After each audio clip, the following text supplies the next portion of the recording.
Bismillahirrahmanirrahim.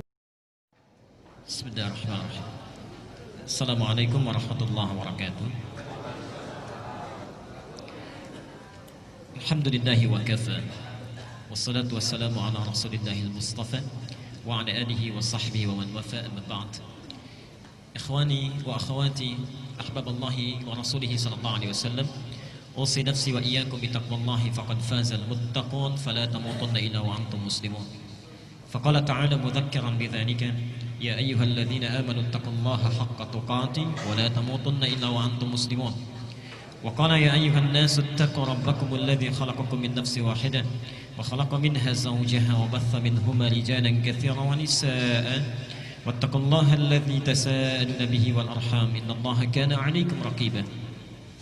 Sahabat-sahabat Al-Ihsan dimanapun Anda semua berada, baik yang menyaksikan kajian ini melalui Ihsan TV di tayangan YouTube, ataupun Bapak Ibu sekalian, sahabat-sahabat yang hadir di kesempatan kajian duha ini, saya ingin mengajak mari kita bersama-sama mengawali kajian duha kita ini dengan bersama-sama bersyukur kepada Allah Subhanahu wa taala bahwa kita masih diberikan kesempatan oleh Allah Subhanahu wa taala dalam nikmat sehat, kekuatan iman dan taufik untuk hadir di rumah Allah ini langsung mengikuti kajian duha ini untuk mendekat kepada Allah Subhanahu wa taala dengan penuh keikhlasan. Kita bermohon semoga amalan kita hari ini dicatat sebagai bagian amal soleh yang akan menjadikan dan memberatkan timbangan mizan kita di akhirat nanti. Bapak Ibu sekalian, bila kita menjadikan kegiatan ini sebagai amal soleh, sekiranya apa janji Allah yang sudah disampaikan dalam Al-Quran, saya mohon maaf ya, ini saya sampaikan untuk memperbaiki niat kita dulu. Jangan-jangan ada di antara kita yang hadir ke masjid ini hanya sekedar ingin bertemu dengan kawannya, sekedar ingin bertemu dengan teman-temannya, ingin tahu ustadznya, ingin bertemu dengan teman kerabatnya. Maka mulai masuk ke ruangan ini, di rumah Allah ini, perbaiki niat kita semuanya lillah karena Allah. Jadikan sebagai amal soleh. Kalau itu kita lakukan, perhatikan janji Allah.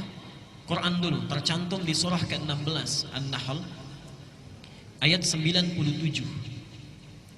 Quran surah An-Nahl surah ke-16 ayat 97. Man 'amila shalihan min dzakarin aw untha wa huwa mu'minun falanuhyiyannahu hayatan thayyibah. Subhanallah.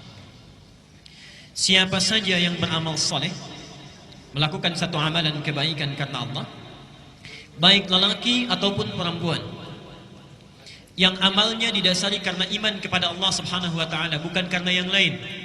Perhatikan janji Allah itu langsung menggunakan huruf fa, bukan waw, bukan thumma, tapi fa. Perhatikan bedanya huruf ini dalam tafsiran bahasa Arab. Kalau menggunakan huruf waw, itu bisa jadi ada jeda yang sangat singkat. Jadi kalau saya katakan misalnya Ahmad yadhhab ila Jami' al-Ihsan wa Ali.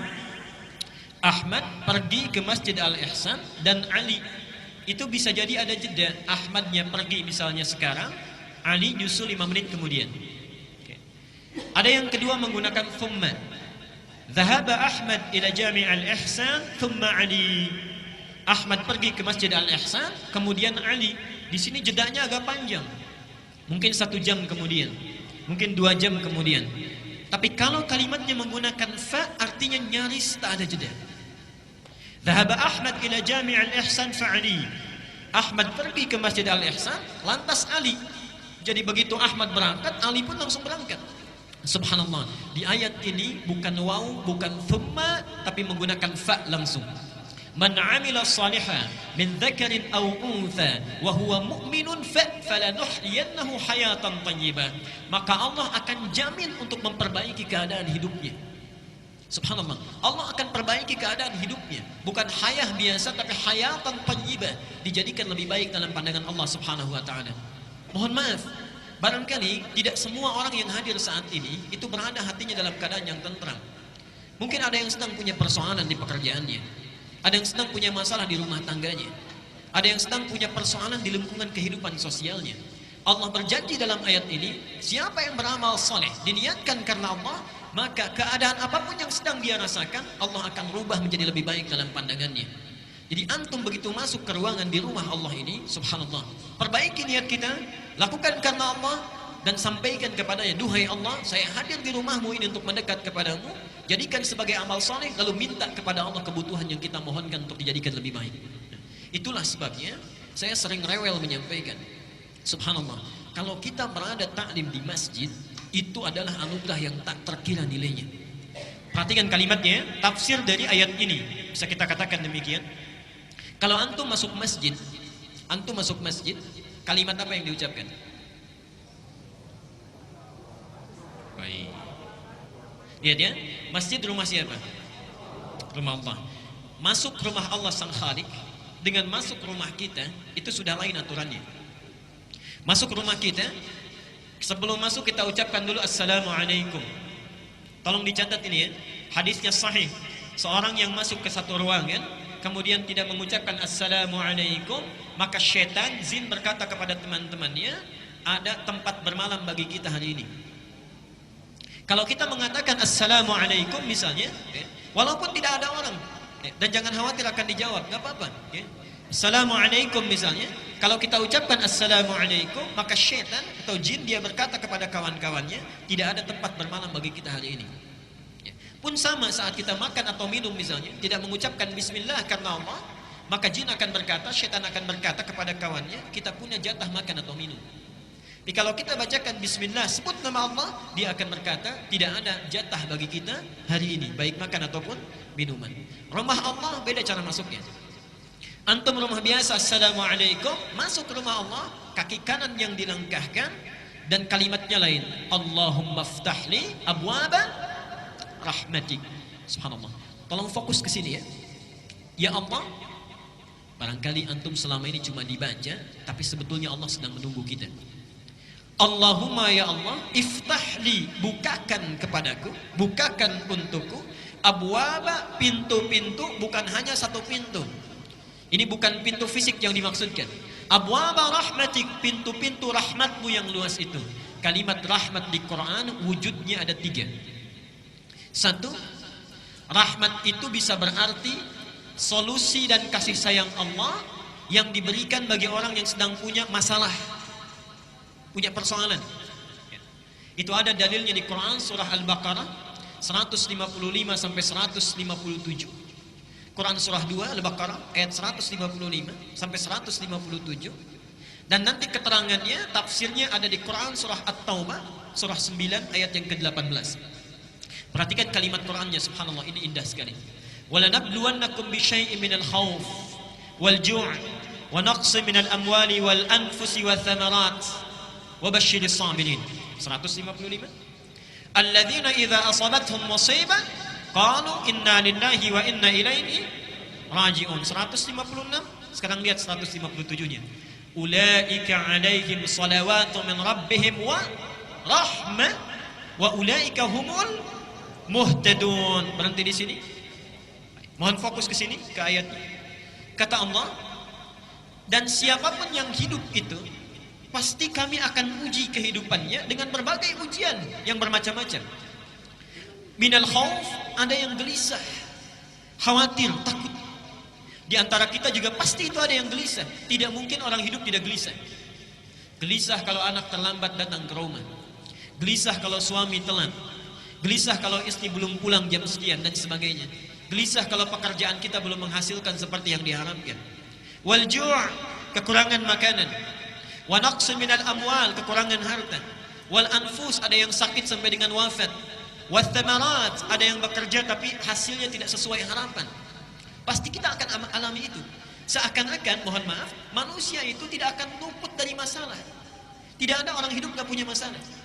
Kata Allah, wabashiris sabirin, berikan kabar gembira kepada orang yang sabar saat dia menerima ujian itu. Siapa mereka? Alladzina idza asabathum musibah qalu inna lillahi wa inna. Perhatikan rumusnya. Kita qalu di sini bukan hanya berkata, bukan. Kata qaul itu juga bisa berarti meyakini. Meyakini dengan sangat yakin. Jadi kalau antum sedang punya masalah, rumus cepatnya jangan mengeluh. Mengeluh itu tidak menyelesaikan persoalan. Antum datang ke sini ada macet, terjebak lampu merah. Antum keluh kesah sana sini, memarahi lampu, itu tidak akan berubah, tetap merah. Kita menggerutu, situasi tidak akan berubah. Jalan yang pertama kita lakukan, qalu inna lillahi wa inna ilaihi rajiun. Subhanallah, alhamdulillah, Allah sudah mengatur ini. Memang ini jalannya yang harus saya lalui. Kalau seseorang mendekat kepada Allah, lahir ketenangan dalam jiwanya. Kalau dia sudah tenang, dekat dengan Allah, perhatikan 157-nya. Ulaika alaihim salawatu min rabbihim. 1. Orang-orang yang punya sikap seperti ini dipuji oleh Allah. Wa rahmah, kalau sudah dipuji diberikan rahmat. Apa bentuk rahmat itu? Wa ulaika humul muhtadun, diberikan solusi, petunjuk untuk menyelesaikan seluruh masalah-masalahnya. Subhanallah. Bapak Ibu sekalian, ketika antum masuk ke masjid, awas, di antara kita barangkali ada yang lupa. Dibuka pintunya, mengucapkan Allahumma ftahli abwaba rahmatik, bukakan pintu-pintu rahmatmu ya Allah. Ayat ini seakan-akan memberikan kesan Allah sedang menunggu kita punya persoalan apa. Diseakan-akan Allah ini, di rumahnya ini sedang menunggu. Adakah di antara kita yang sedang gelisah hatinya? Adakah yang punya persoalan di pekerjaan dan hartanya? Adakah yang sedang sakit ingin meminta kesembuhan? Adakah yang sedang punya persoalan omsetnya barangkali tidak naik, stagnan, terus turun dan sebagainya? Antum masuk ke ruangan masjid, Allah sudah tunggu.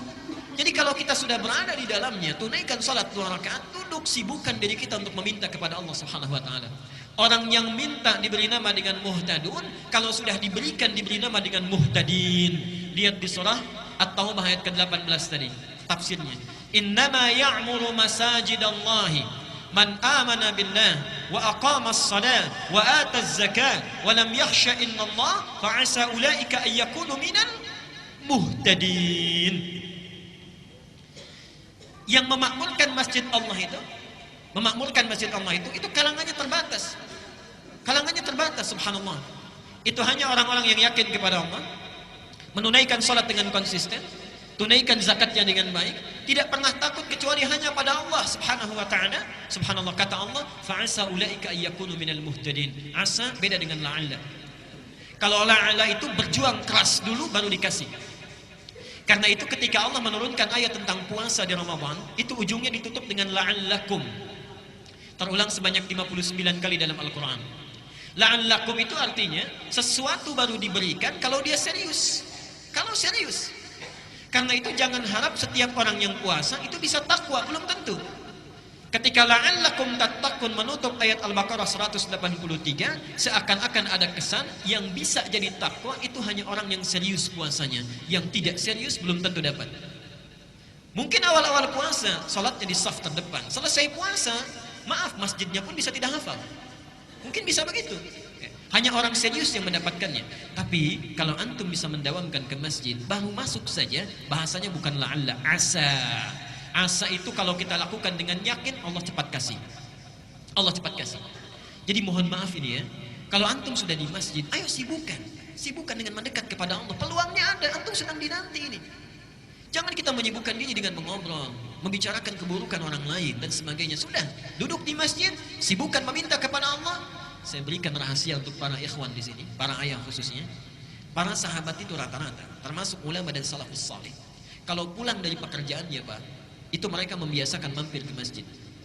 Salat tahiyatul masjid di masjid, kemudian mereka mendekat, memanjatkan segala doa kepada Allah, menyerahkan hasil usahanya. Subhanallah, rata-rata mereka itu bisnisnya tidak pernah rugi, selalu untung. Tidak pernah rugi, selalu untung. Bayangkan masjid di masa itu belum ada karpetnya, alasnya masih tanah, atasnya pelepah kurma, kan? Mohon maaf, apa namanya? Tembok-temboknya itu sekatnya pelepah kurma, atasnya daun-daun kurma. Kalau masjid yang terbatas saja mereka sudah bisa melakukan dengan baik, maka antum masjidnya yang hadir di samping tempat kita, tempatnya bagus, ada AC-nya, karpetnya baik, segalanya cukup, belum sempat menyentuh kita untuk mendekat kepada Allah, maka dengan cara apa lagi Allah mesti fasilitasi. Itu bagian yang pertama. Yang kedua, rahmat itu juga bisa berarti ampunan Allah bagi orang yang punya dosa tanpa batas. Bagi orang yang punya dosa yang berlebih. Quran surah 39 ayat 53, Az-Zumar. Quran surah 39 ayat 53. Qul li'ibadiyalladzina asrafu ala anfusihim la taqnatu min rahmatillah. Katakan Muhammad kepada hamba-hambaku yang berbuat dosa dengan israf. Israf itu berlebihan. Jadi kalau ada orang minum 1 gelas, yang ini 8 gelas. Ini makan 1 piring, yang ini 4 piring. Ini belanja sesuai kebutuhan, ini setiap yang dilihat harus dibeli, kalau perlu ngutang. Itu israf namanya. Ada orang israf berbuat dosa. Yang ini cuma gosip, yang ini bohong, yang ini mencuri, yang selanjutnya itu semuanya dilakukan. Gosip iya, bohong jalan, mencuri dilakukan.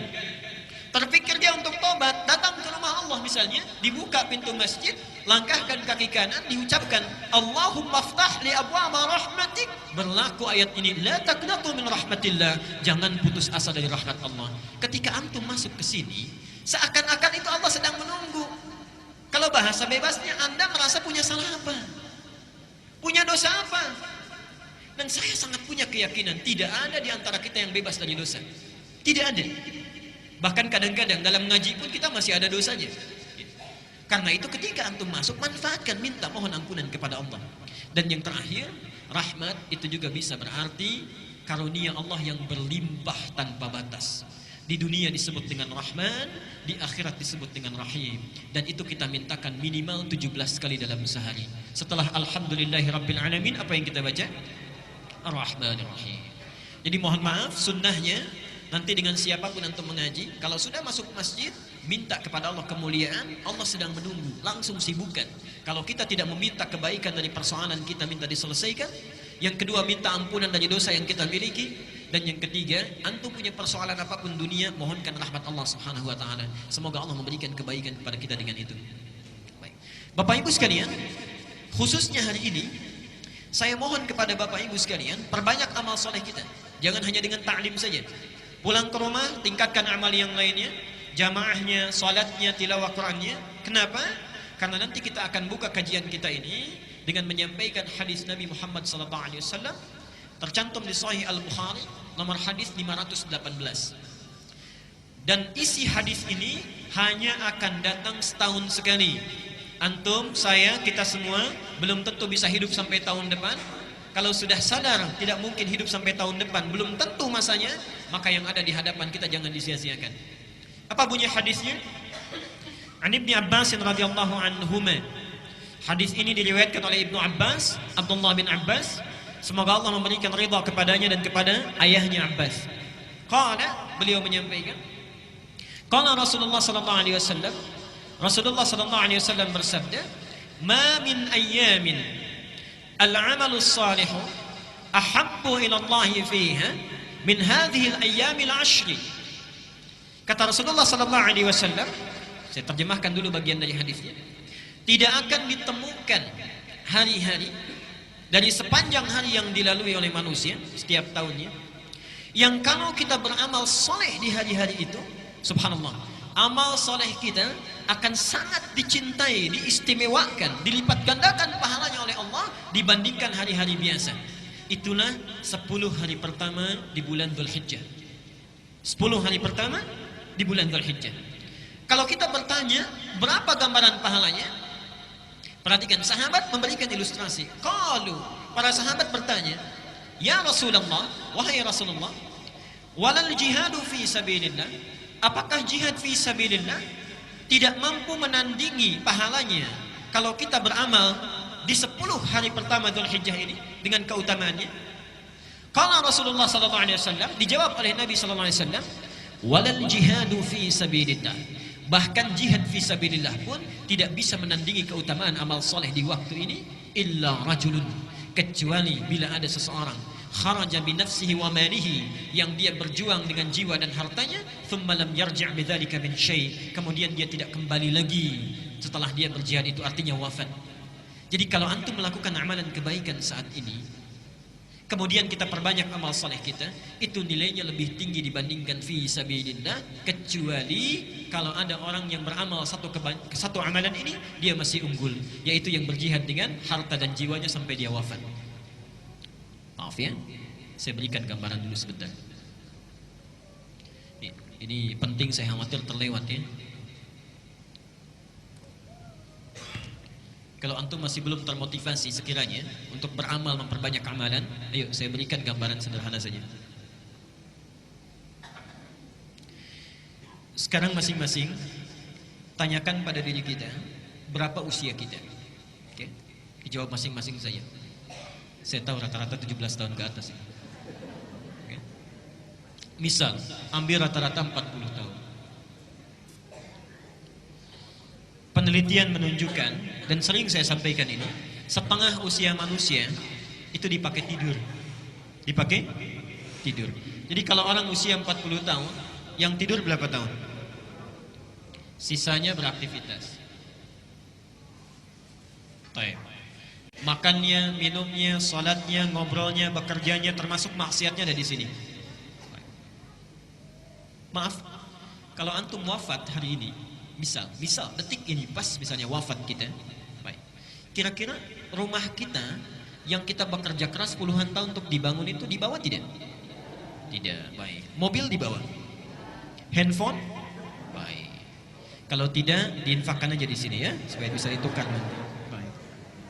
Amal soleh ya. Yang dibawa apa? Amal soleh. Ibadah kan?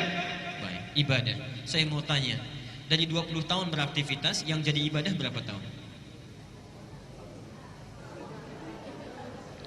Ambil setengahnya misal, 10 tahun.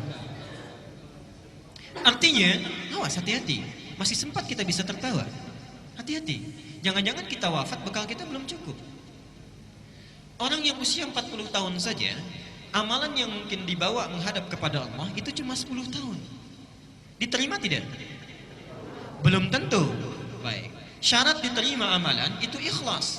Wa ma umiru illa liya'budullaha mukhlishina lahuddin. Dari 10 tahun yang ikhlas berapa tahun? Misal setengah, 5 tahun, misal 5 tahun. Jadi orang yang hidup dengan usia 40 tahun, itu potensi amal produktif yang dibawa saat dihisab menghadap Allah itu cuma 5 tahun. Dosanya berapa tahun? Subhanallah. Gak usah banyak-banyak ya, gak usah banyak-banyak. Misal, dosanya 10 tahun. Yang dibawa cuma 5 tahun. Dan kita sudah paham bahwa amal yang ini tidak akan cukup menutup dosa-dosa kita. Dan kita yakin bahwa orang yang kurang amal baiknya, lebih banyak amal jeleknya, itu pasti muaranya jelek. Kita yakin kita akan wafat, kita yakin ada neraka, yakin masih ada surga. Kata Ali bin Abi Thalib, manusia itu aneh katanya. Dia yakin dia akan wafat, tapi tidak pernah serius menyiapkan bekal untuk wafatnya. Dia yakin adanya surga, tapi dia selalu melakukan amalan yang menjauhkan dia dari surga. Dan yang lebih hebat, dia yakin dengan adanya siksa neraka, tapi selalu melakukan amalan yang menjerumuskan dia ke neraka. Dan yang lebih luar biasa menurut saya, orang yang sudah sadar amalnya kurang masih bisa senyum, masih bisa tertawa, masih sempat-sempatnya bercanda membicarakan keburukan orang lain. Antum ada di mana? Kalau kita memang menyadari bahwa usia kita yang dulu itu pernah disia-siakan, setidaknya yang di hadapan kita sisa waktunya jangan dibuang lagi. Kita cuma punya bekal ini misalnya, kita sadar kita akan wafat. Demi Allah saya katakan, sekarang hari Ahad 2 hari lalu, itu saya baru menunaikan sholat jenazah di Masjid Agung di Pandeglang. Saya uraikan di beberapa tempat sampai tadi pagi di Baitur Rahim. Pak, itu yang wafat, bukan ulama, bukan ustaz, bukan kiai. Seperti antum pekerja biasa, pengusaha, pebisnis, punya jabatan juga. Subhanallah, saya sampai terkagum-kagum. Karena beliau itu walaupun bukan ustaz, bukan ulama, bukan kiai, yang menyolatkan Pak di Masjid Agung sampai luber keluar. Masjid Agung cukup luas tempatnya, sampai luber keluar, tempatnya luar biasa. Subhanallah, saya bertanya pada hati saya, kalau saya diwafatkan sekarang, siapa yang akan menyolatkan saya? Siapa yang mengantarkan saya? Jadi antum tidak harus menjadi ustaz, tidak harus menjadi kiai, tidak harus menjadi ulama. Cukup jadilah diri kita sendiri mendekat kepada Allah dengan amalan kita. Allah akan muliakan kita saat kita pulang menghadap kepadanya. Abu Bakar bukan seorang kiai, seorang pengusaha. Utsman seorang pebisnis, Ali bin Abi Thalib seorang pengajar, Umar seorang diplomat dan birokrat yang sangat ulung, tapi dengan amalannya dimuliakan oleh Allah Subhanahu wa taala sampai dikenal sampai gini. Jadi kalau antum merasa amalannya kurang, jangan sia-siakan yang sekarang ada di hadapan mata. Kata Nabi, siapa yang beramal di 10 hari pertama Dzulhijjah dilipat gandakan bahkan minimal sama dengan jihad fi sabilillah. Jadi maksudnya kalau antum beramal sekarang bisa, mohon maaf, tilawah Quran saja. Sebelum Dzulhijjah kita baca Quran. Berapa satu huruf kebaikannya, pahalanya? 10. Hadis At-Tirmidzi nomor hadis 2910. Siapa yang baca satu huruf saja Quran, dia dapat 10 kebaikan. Tapi kalau kita baca Quran di 10 hari pertama Dzulhijjah ini, subhanallah, berlaku kaidah dalam hadis, kalau disebutkan jumlahnya secara real, itu berarti batas minimalnya. Tapi kalau tidak disebutkan jumlahnya, artinya sangat banyak, tak terbatas. Saking banyaknya sulit untuk dituliskan. Berapa batas minimalnya? Saking banyaknya. Karena itu saya mohon, maaf, yang sebelum hari ini jarang baca Quran, boleh sekarang coba baca. Sebelum ini cuma 1 halaman, tingkatkan 1 lembar. Sebelum ini infak misalnya, ada infak 10.000, sekarang tingkatkan 15.000 misal. Sebelum ini jamaahnya yang para ayah cuma 2 waktu saja, sekarang 5 waktu. Dan seterusnya. Dan di antara amalan terbaik yang pahalanya berlipat luar biasa adalah mencoba meneladani sunnah Rasulullah SAW. Dan itulah sebabnya kita berkumpul untuk belajar pada kesempatan kali ini. Bapak Ibu sekalian, karena itu mari kita manfaatkan, menghidupkan sunnah Nabi, setidaknya di 10 pertama Dzulhijjah ini, sehingga mudah-mudahan dengan itu semua, pahala yang didapatkan oleh kita dengan izin Allah menjadi semakin berlipat. Dan nyatalah janji Nabi SAW, man ahabba sunnati faqad ahabbani, wa man ahabbani kana ma'i fil jannah. Siapa yang mencintai sunnahku, maka dia telah mencintaiku, dan siapa yang mencintaiku, sungguh dia akan bersamaku di surga nanti. Mudah-mudahan dengan amal soleh kita hari ini, kita akan dipertemukan dan tinggal bersama Rasulullah SAW di yaumil akhir kelak. Tidak cukup dengan amin nanti itu ya, dilihat dulu, kemudian dipelajari dan diamalkan. Baik, mari kita teruskan dulu. Kita fokus sebentar. Kita sudah membahas beberapa tuntunan sunnah Rasulullah. Saya akan lihatkan slide-nya dengan cepat supaya kita mengingat kembali. Dan bukan sekedar mengingat, kalau saya tayangkan dari awal, artinya itu seperti bertanya pada diri kita masing-masing. Antum sudah mengamalkan sejauh mana? Oke. Ingat, kita sudah beberapa bulan berlalu, jangan-jangan satu pun belum diamalkan. Mari kita lihat di dalilnya. Tuntunan saat bangun dari tidur. Saya ingatkan kembali. 1, duduk sejenak, sunnah Nabi-nya. Yang kedua, mengusap mata menghilangkan bekas ngantuk. Yang ketiga, baca doa bangun tidur. Alhamdulillahilladzi ahyana ba'dama amatana wa ilaihin nusyur. Saya ingatkan lagi, coba perhatikan kajian kita yang lalu. Ketika kita membaca doa itu bukan doa biasa. Alhamdulillahilladzi ahyana ba'dama amatana. Bersyukur kepada Allah yang memberikan kita kesempatan untuk hidup kembali setelah sebelumnya diwafatkan. Nah, artinya apa? Memberi kesempatan memperbaiki keadaan kita yang lalu. Jadi kalau antum misalnya kemarin sholatnya tertinggal, misalnya jamaahnya cuma 2 saja, sekarang diberi kesempatan hidup lagi, maka perbaiki yang kemarin. Kalau antum baca alhamdulillahilladzi ahyana ba'dama amatana tiap hari tertinggal terus, itu bukan alhamdulillahilladzi ahyana. Lihat yang kemarin gak baca Quran, sekarang diberi kesempatan, yuk hidup sekali lagi, baca Quran. Besoknya tingkatkan lagi. Jadi saat kita baca, kita sudah tahu amal apa yang akan ditingkatkan di hari ini. Wa ilaihin nusyur, lihat kalimatnya, ilaihi, dan kita yakin kepadanya, kepada Allah. Nusyur itu punya 2 arti. 1, bertebaran beraktivitas. Yang kedua, mohon maaf, kembali kepada Allah Subhanahu wa taala, artinya meninggal. Ketika kita mengucapkan ilaihin nusyur, artinya kami sekarang bertekad untuk bertebaran beraktivitas untuk mencari bekal pulang. Artinya orang yang membaca doa ini, dia sudah siap berkomitmen menjadikan semua aktivitasnya sebagai ibadah kepada Allah Subhanahu wa taala. Jadi kalau antum baca alhamdulillahilladzi ahyana ba'dama amatana wa ilaihin nusyur, tapi minumnya tidak disebut nama Allah, itu doanya ada yang kurang sempurna. Berangkat ke kantor tidak menyebut nama Allah, bismillah, ada yang kurang sempurna. Orang yang membaca doa itu setiap detik di ibadah. Subhanallah. Qiyaman wa qu'udan wa 'ala junubihim. Dia berdiri, dia duduk, ataupun dia berbaring, semuanya ibadah mendekat kepada Allah Subhanahu wa taala. Karena itulah untuk menguatkan tekad kita, yang keempat, dibaca 10 ayat terakhir di surah Ali Imran. Supaya ini tafsirnya. Ketika membaca wa ilaihin nusyur, apa tafsirnya? Inna fi khalqis samawati wal ardi wa ikhtilafil laili wan nahari la ayatin liulil. Seterusnya, alladzina yadhkuruna Allaha qiyaman wa qu'udan wa 'ala junubihim. Subhanallah. Jadi antum kalau baca doa ini, para ayah, berangkat ke kantor, bismillah, jadikan ibadah. Macet bismillah, baca Quran bismillah, minum bismillah, semua jadi ibadah. Kalau antum tinggalkan ini rugi kita. Rugi kita, tidak jadi amal soleh. Wal 'asr innal insana lafi illa alladzina wa amilus solihat. Kalau aktivitas kita tidak jadi amal soleh, walaupun kita beriman, rugi kita karena tidak mendapatkan bekal yang cukup untuk pulang. Hadisnya sudah saya sebutkan.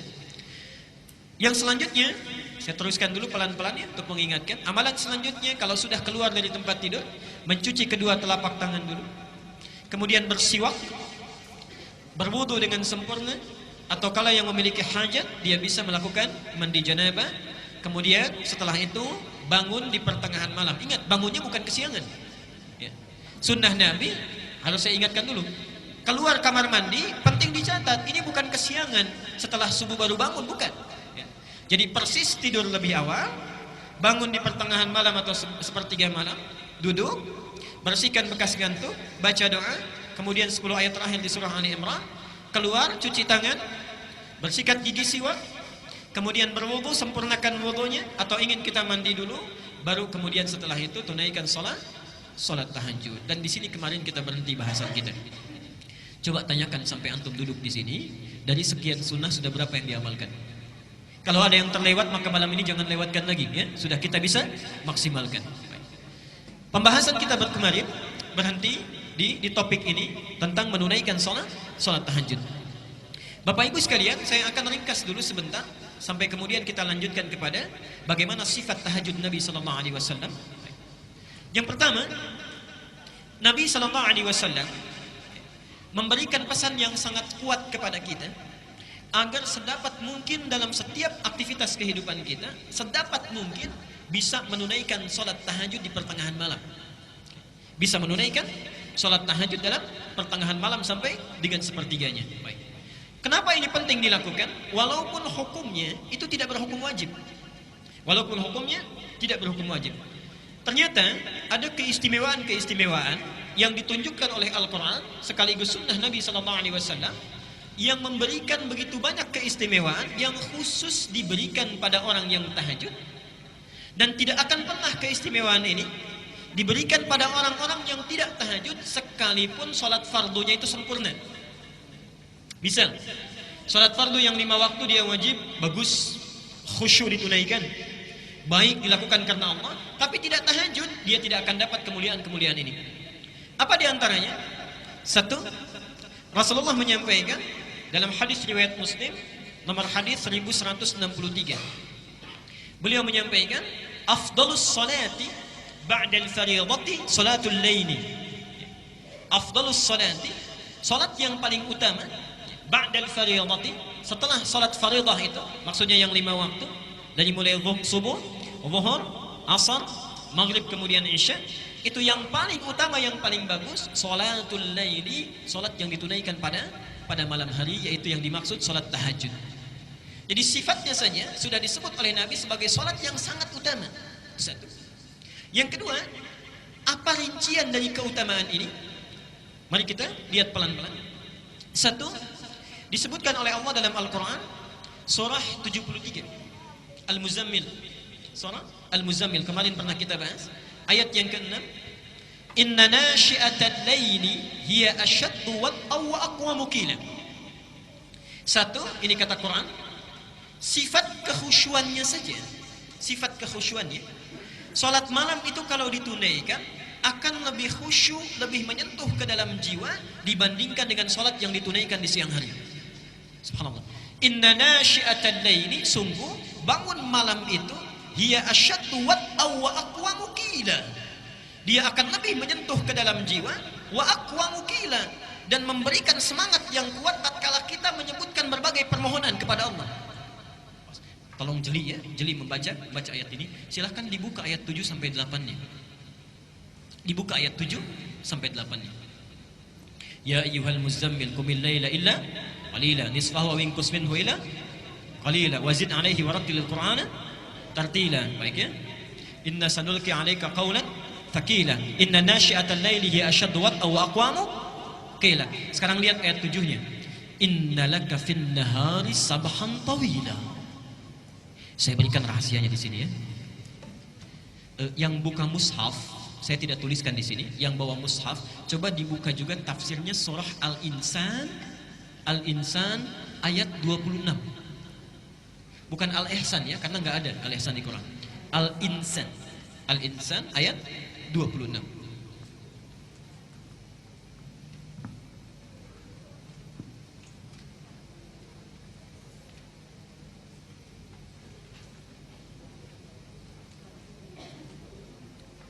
Saya akan tunjukkan betapa Allah menyindir kita dengan bahasa yang sangat halus sekali. Kita buka di surat 73 dulu. Al-Muzammil, inna laka fin nahari. Lihat sini rumusnya, saya garis bawahi. Sabhan tawila. Ini. Lihat sini. Ini yang di Al-Muzammil ayat ke 7. Oke? Sungguh kata Allah, inna laka fin nahari, sungguh engkau itu pada saat siang sabhan tawila, begitu banyak dan sibuk betul aktivitasnya. Kalau bahasa bebasnya, subhanallah, kamu itu betapa sibuknya pada saat siang. Pekerjaannya untuk kehidupan dunia kita saja. Kerja sana sini, makan, minum, bahkan tidur dan sebagainya. Jadi siang itu seakan-akan tidak ada waktu untuk Allah. Paling cuma 1 menit, 2 menit, 5 menit, 10 menit. Kadang-kadang sholatnya juga kalau ada rapat buru-buru. Ibu juga misalnya sedang sholat, dengar ada diskon, kadang-kadang buru-buru. Ya. Subhanallah. Innalaka fin nahari sabhan tawila. Kata Allah, kamu itu saat siang begitu sibuk luar biasa. Wadhkur isma rabbika wa tabattal ilaihi tabtila. Subhanallah. Perhatikan di sini ya. Kata Allah, kenapa tidak luangkan waktu sedikit saja di malam hari agar engkau bisa berzikir kepadaku. Siang hari kita sibuk dengan makhluk, kapan waktunya untuk sang Khalik? Sedangkan setiap waktu Allah memperhatikan kita. Dan hebatnya manusia, kalau lagi butuh cepat ke Allahnya minta gitu kan? Allah menyindir kita dengan sangat halus. Anda itu siang kok sibuk sekali. Kalau malam dipakai apa? Sudah siang sibuk, malam tidur juga. Siangnya sibuk, wa ja'alna an-nahara ma'asha, sibuk beraktivitas, malamnya tidur. Cita-cita masuk surga. Cita-cita masuk surga.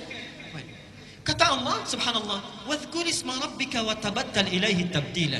Kenapa tidak luangkan waktu sedikit saja untuk menyebut nama Tuhanmu, mendekat kepada Allah? Baik. Nah, disebut di ayat lain di Al-Insan itu, di Al-Ihsan, di Al-Insan maaf, ayat ke-26. Perhatikan di situ. Wa minal laili fasjud lahu wasabbihu lailan tawila. Lailan tawila. Dan di antara sementara malam, tidak usah semuanya. Allah nggak minta kita semua malam, tidak. Sedikit saja kita bangun. Kemudian sujud kita, salat pada Allah. Wasabbihu, dan banyak bertasbih menyebut namanya. Lailan tawila. Lihat sini sebentar. Garis bawahi dulu. Saya tidak akan menafsirkan yang ini dulu. Saya akan tafsirkan yang ini dulu. Bapak Ibu sekalian, perhatikan bedanya Allah dengan makhluk, sang Khalik dengan makhluk. Kalau makhluk minta, manusia minta, biasanya setiap permintaan dan perintahnya itu harus ada kompensasi, timbal balik. Sifat kedua, kalau diminta sekali masih mungkin beri, walaupun kemungkinannya juga belum tentu diberi. Walaupun kemungkinannya belum tentu diberi. Pak, boleh minta kertas 1? Mungkin diberi. Boleh minta handphonenya? Belum tentu diberi, baik kan? Belum tentu diberi. Minta sekali diberi, kedua kali belum tentu diberi, 3 kali bisa marah. Sang Khalik lain, diminta sekali senang, 2 kali lebih senang, berkali-kali sangat senang, tidak minta malah marah, tidak minta malah marah. Dan hebatnya ketika Allah menyindir kita untuk coba bangun sedikit saja, tujuannya bukan supaya kita menunaikan sholatnya, bukan. Tapi Allah tahu bahwa barangkali saat kamu sibuk itu kamu punya banyak masalah. Subhanallah. Ini sindiran sangat halus sekali, seakan-akan dengan sifat rahmatnya. Hai hambaku, barangkali engkau saat sibuk di siang hari, waktu kamu itu padat, barangkali punya masalah. Coba bangun sedikit saja, saya selesaikan masalah yang kamu miliki pada saat siang itu. Apa masalahnya? Coba lihat. Satu, lihat kata Allah pahalanya Al-Isra ayat 79 sampai 82. Saya cepat, saya uraikan pertemuan yang lalu. Satu, wa minal laili fatahajjad bihi nafilatan laka asa. Satu, ayyab'atsaka rabbuka maqaman mahmuda. Allah akan angkat derajat, karir, pekerjaan orang yang punya masalah ditempatkan di karir terbaik. Seakan-akan saat malam antum sibuk kalau bekerja siang hari, malam itu ditunggu. Ada nggak yang punya masalah di pekerjaannya? Wa qur rabbi adkhilni mudkhala sidqin. Ya Allah, mohon bimbing kami memulai pekerjaan ini dengan baik. Orang yang tahajudnya itu bangun dia ditunaikan, maka Allah akan bimbing dia mengawali aktivitasnya dengan bimbingan terbaik. Wa akhrijni mukhrajas sidqin. Subhanallah. Kalau dia memiliki kesulitan dimanapun itu, misal di pekerjaan, misal di rumah, misal dalam kehidupan harian, itu dibimbing oleh Allah, dilepaskan dari segala persoalan yang dialami. Waj'alni min ladunka sultanan nasira. Kalau diganggu oleh orang lain, langsung Allah yang menolongnya. Pak Ibu sekalian, kita ini aneh. Kita merasa punya kesulitan, Allah sedang menunggu kita, tapi kita abai. Padahal ketika Allah minta kita bangun, nggak usah banyak-banyak, sedikit saja. Saya tahu kamu sibuk nanti siang hari. Bangun sebentar saja. Kalau kamu bangun, silahkan punya persoalan apa, saya selesaikan setiap persoalan yang engkau bawa saat siang itu. Kalau orang sudah merasa kenikmatan dengan tahajud, maka sifatnya akan lain. Dia satu kali bangun misalnya, diberikan oleh Allah anugerah tahajud, ada kenikmatan di dalamnya, dipuji oleh Allah, mendapatkan keutamaan kebaikan. Ketika kenikmatan dunia saja sudah dirasakan, subhanallah, lihat. Wa qul ja'al haqqu wa zahaqal batilu innal batila kana. Begitu tahajud dia diberikan janji Allah dengan pasti, yakin di situ. Dia katakan, benar ternyata janji Allah. Dinikmati tahajudnya, malam tadi yang cuma 2 rakaat, besoknya lailan tawila. Jadi yang ini menunjuk kepada orang yang berhasil tahajudnya, yang tadinya sabhan tawila, sekarang dibalik sabhan tawila siangnya, lailan tawila malamnya. Jadi kalau orang tahu tentang hikmah dan hukum tahajud serta keistimewaannya, niscaya orang tidak akan pernah tidur pulas setiap malamnya. Pasti bangun. Pasti bangun. Saya teruskan sebentar. Yang selanjutnya, orang tahajud itu, satu, disebut sifat salatnya akan lebih khusyuk. Yang kedua, mendapat anugerah kebaikan saat di dunia. Yang ketiga, langsung dipuji oleh Allah di Az-Zumar. Quran surah 39 ayat 9. Amman huwa qanitun ana al-laili sajidan wa qa'iman yahdharul akhirah wa yarju rahmata rabbih. Qul hal yastawi alladhina ya'lamuna wal ladzina la ya'lamun? Adakah sama di antara orang-orang yang suka bangun malam dengan khusyuk kemudian sujud, berdiri lama karena Allah, dengan orang-orang yang tidak beriman? Sedangkan orang-orang yang bangun di malam hari ini, satu, dia takut kalau di akhirat dia tidak akan selamat. Yang kedua, dia mengharap rahmatnya Allah. Jadi diberi kesempatan oleh Allah, setiap bangun kamu mau minta apa? Mau minta apa? Hadisnya qudsi bahkan. Ya ibadi, wahai hambaku, siapa yang kemudian meminta kepada Allah, aku akan berikan. Siapa yang memohon akan dikabulkan. Siapa yang beristighfar, mohon ampunan, akan diampuni pada saat ini. Subhanallah. Dan yang terakhir, ini tolong catat dengan baik ya. Allah sediakan surga khusus bagi orang-orang yang selalu mendawamkan tahajud. Jadi ada surga khusus nanti, ada surga khusus ya, tingkatannya, yang disediakan bagi orang yang selalu konsisten tahajud. Dalilnya Quran surah 51. 51 kalau dibalik berapa? 15, ayat 15 sampai dengan 18. Ini saya mohon maaf ya, ini ada beda Al-Ihsan dengan di Pandeglang Masjid Agung. Kalau di Pandeglang itu yang disolatkan orang, yang di sini jam. Jadi jamnya udah hilang tuh, ya. Kanan kiri itu. Disampaikan tadi jamnya sudah mati Pak kali, jadi nggak sempat lihat jam berapa sekarang. Tapi saya teruskan sebentar. Perhatikan ayatnya. Innal muttaqina fi jannatin wa 'uyun. Sungguh ada orang-orang yang bertakwa itu yang tinggalnya nanti di taman surga. Mohon antum dari sekarang siapkan kira-kira surganya mau di mana. Saya ingatkan lagi ya supaya tidak lupa. Surga itu terbagi 4 level di Quran. Hati-hati, ada 4 level surga. Nanti di setiap level ini sering orang mohon maaf agak keliru memahaminya. Setiap levelnya di situ nanti ada tingkatan, ada surga Aden sampai yang tertinggi Firdaus. Level pertama paling tinggi itu surga bersama Rasulullah sallallahu alaihi wasallam. surga bersama Rasulullah sallallahu alaihi wasallam. Di sini dibagi dua. Ada yang langsung bersama Nabi, ada yang bertetangga dengan Rasulullah sallallahu alaihi wasallam. Yang langsung bersama Nabi, hadisnya sahih, man ahabba sunnati wa faqad ahabbani wa man ahabbani kana ma'i fil jannah. Siapa yang cinta dengan sunnahku, maka dia sungguh telah mencintaiku. Dan siapa yang mencintaiku, maka dia akan bersamaku di surga nanti. Kana ma'i, yarhamukallah. Kana ma'i, dia akan bersamaku. Yang bertetangga dengan Nabi, perhatikan hadisnya, ana wa kafilul yatimi kahataini fil jannah. Saya dengan pemerhati anak yatim nanti seperti ini di surga, dekat. Ya, dekat, bertetangga. Level kedua, itu orang yang tinggal di taman surga. Yang tinggal di taman surga. Apa keistimewaan taman surga ini? Taman surga ini keistimewaannya dibandingkan dengan surga biasa, langsung disifati oleh Quran, akhidina ma atahum rabbuhum. Kalau surga yang lainnya, misal antum masuk surga di kelas biasa misal, itu kalau ingin minum saja, ada pelayan namanya wildanun mukhalladun. Kalau laki-laki dilayani oleh bidadari yang sangat cantik luar biasa. Kalau perempuan oleh pangeran-pangeran surga.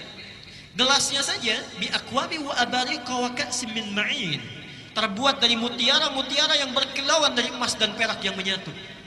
Yang sifatnya mala ainun ra'at wala udhunun sami'at wala khatarun ala qalbi bashar. Tidak pernah dilihat oleh mata di dunia, didengar kisahnya oleh telinga, dan subhanallah tidak pernah terlintas sedikit pun di benak kita. Itu surga kelas biasa. Tapi surga, di taman surga, perhatikan, kalau antum butuh apa-apa, itu Allah langsung yang kasih. Kun fayakun ada. Akhirina ma atahum rabbuhum innahum kanu qabla dzalika muhsinin. Mereka langsung dibalas oleh Allah, ingin apapun subhanallah langsung ada Allah yang berikan. Sungguh mereka itu adalah orang-orang yang ihsan saat di dunia. Apa cirinya? Ternyata ciri pertamanya itu orang yang konsisten tahajud. Lihat, kanu qalila minal laili ma yahja'un. Ciri pertamanya, orang-orang ini saat di dunianya sedikit tidurnya. Sedikit tidurnya. Dia hidupkan malamnya. Jadi insyaallah antum mirip-mirip ya. Kalau di situ sedikit tidur, di sini sedikit-sedikit. Tambah sedikit ya. Baik. Kanu qalila minal laili ma yahja'un. Jadi kalau kita rajin tahajud, ya, kita dawamkan ibadah ini, subhanallah, itu surganya yang sudah menanti minimal taman surga. Taman surga itu minimal. Ya. Kalau antum misalnya tambah lagi dengan yang lain, kita dawamkan misalnya, subhanallah, sholat sunnahnya yang qabliyahnya 12 rakaat tidak pernah ditinggalkan, didawamkan terus, dibikinkan rumah lagi, dibikinkan istana di dalam surga. Kalau antum tinggalkan canda yang tidak bermanfaat, misal canda yang tidak bermanfaat itu yang ada bohongnya, hanya untuk membuat orang lain tertawa misalnya, itu subhanallah dibangunkan oleh Allah istana di pinggiran surga. Di pinggiran surga. Alhamdulillah masih penting dapat istana, ya. Di pinggiran surga. Baik, villa lah kalau dalam bahasa kita. Kalau orang yang meninggalkan perdebatan, misal ada debat kusir dan lain sebagainya, kita sudah tidak nyaman dengan itu, kita tinggalkan karena Allah, dibangunkan di dalam surga. Dan orang yang memelihara amal-amal solehnya, diperbaiki lagi, dibangunkan rumah di puncak tertinggi di surga. Sekarang, antum kira-kira sudah merencanakan mau tinggal di mana? Saya cuma kasih dua pilihan. Kata Quran, minimal, ini yang paling minimal. Minimal itu kita harus ada di kelas 3. Yang ketiga itu tempat surga yang seluas langit dan bumi. Seluas langit dan bumi. Dalilnya ada di Ali Imran, nomor ayat 133 sampai 134. Quran surah 3 ayat 133 dan 134. Lihat ayatnya. Wasari'u ila maghfiratin min rabb wa jannatin arduha samawati wal ardu 'iddat lil muttaqin. Subhanallah. Sejenak. Kata Allah, segera engkau beristighfar kepada Allah. Mohon ampun taubat kepadanya. Dambakan punya cita-cita minimal punya rumah di surga seluas langit dan bumi. Subhanallah. Itu minimal yang akan disediakan bagi orang yang takwa. Apa amalannya? Ustaz, saya nggak sempat kalau tahajud. Tilawah Quran saya kurang bagus. Puasa juga kayaknya kurang mampu. Apa yang bisa dilakukan? Subhanallah. Lihat 134-nya. Alladzina yunfikuna fis sarra'i wad dharra. Dia gemar membantu sesamanya. Ada tetangganya kurang dia bantu. Walaupun cuma cukup air putih, dia bantu orang lain. Apa yang bisa dia persembahkan dia berikan. Wal kadhiminal ghaidha. Dia sanggup menahan amarahnya. Wal 'afina 'anil nas, ada orang salah dia maafkan. Jadi antum misalnya kalau sadar diri kita punya kemampuan amalan, tidak bisa melakukan yang lain, tunggangi yang lainnya. Pak, ada seorang pemuda, ini kisah ayat ini disampaikan. Seorang pemuda, Rasulullah sedang ta'lim seperti ini. Tiba-tiba kata Nabi, saya dengar langkah penghuni surga. 3 kali disebutkan, Ali dengan Mu'adz itu penasaran. Ketika penasaran diikuti sampai rumahnya, dilihat orang ini satu tidak tahajud. Yang kedua, bacaan Qur'annya terbata-bata, tidak lancar. Subhanallah. Yang ketiga, saat Mu'adz dan Ali puasa, dia tidak puasa sunnah. Besoknya penasaran ditanya, kata orang ini, kata pemuda ini, lastu min ahli tahajud. Saya memang tidak mendawamkan tahajud. Walastu min ahli siyam. Saya pun bukan termasuk orang yang ahli puasa. Walam ujid qiraatul Qur'an, dan bacaan Quran saya tidak sebagus kalian. Perhatikan jawabannya. Walakin indi amalun afrahu bihi amama rabbi. Tapi saya punya satu amalan yang saya harapkan banggakan di hadapan Tuhanku Allah Subhanahu wa taala. Apa amalannya? Setiap sebelum tidur berusaha memaafkan orang yang punya salah kepadanya. Berusaha memaafkan orang yang punya salah kepadanya. Yang terakhir, ini surga yang keempat, ini tingkatannya para ulama mengistilahkan surga kelas ekonomi yang biasa. Tidak disebutkan bagaimana keutamaannya, yang penting surga saja, surga saja. Nabi hanya menggambarkan mala ainun ra'at wala udhunun sami'at wala khatarun ala qalbi bashar. Kalau antum bercita-cita dari sekarang, tolong rencanakan kira-kira satu keluarga mau di mana. Awas ya, ini saya serius. Jangan sampai ibunya itu ada di tingkat 3, bapaknya di tingkat 2. Yang menarik, anaknya di tingkat 1. Awas, hati-hati.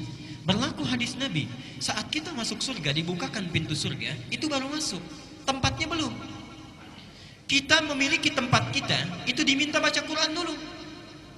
Faqra wa rattil, fa inna akhira qiraatika akhiru manzilatika. Baca Quran yang biasa engkau baca di dunia itu dengan tartil. Kenapa bahasanya ada tartil? Tartil di sini agak panjang, karena ibu bapak sekalian, saya ilustrasikan dan tidak sesuai gambaran ini dengan kenyataannya nanti. Allahu a'lam. Ketika orang diminta masuk oleh malaikat ke surga, dibukakan pintu surga, ya. Salamun alaikum bima sabartum. Selamat, Anda bisa masuk surga dengan sabar, karena sabar saat di dunia. Udkhuluha bisalamin aminin. Silahkan masuk dengan tentram. Baru masuk. Saat akan naik ke tempatnya di surga, diminta baca Quran dengan tartil. Kenapa bahasanya itu agak lambat kemudian tartil? Subhanallah. Karena orang saat naik ke surga, baru satu tingkat melihat keindahan yang luar biasa. Seakan-akan dia tidak mau cepat-cepat. Ingin dilihat dulu, naik lagi, naik lagi. Fa inna akhira qiraatika akhiru manzilatika. Di akhir bacaan kita, disitulah kita tinggal. Disitulah kita tinggal. Mohon maaf, digambarkan dalam riwayat, banyak orang yang menyesal masuk surga. Orang menyesal masuk neraka, wajar. Tapi masuk surga, ada sesuatu yang aneh. Kenapa menyesal? Yang satu ketika naik, baca biasa 10 ayat, temannya 20 ayat. Begitu berhenti di situ, temannya naik ke atas. Yang satu 30 ayat, temannya naik ke atas. Yang satu lebih tinggi lagi. Awas, jangan-jangan anak antum hafal Quran, antum biasanya baru 10 ayat. Ibunya baru 30 ayat.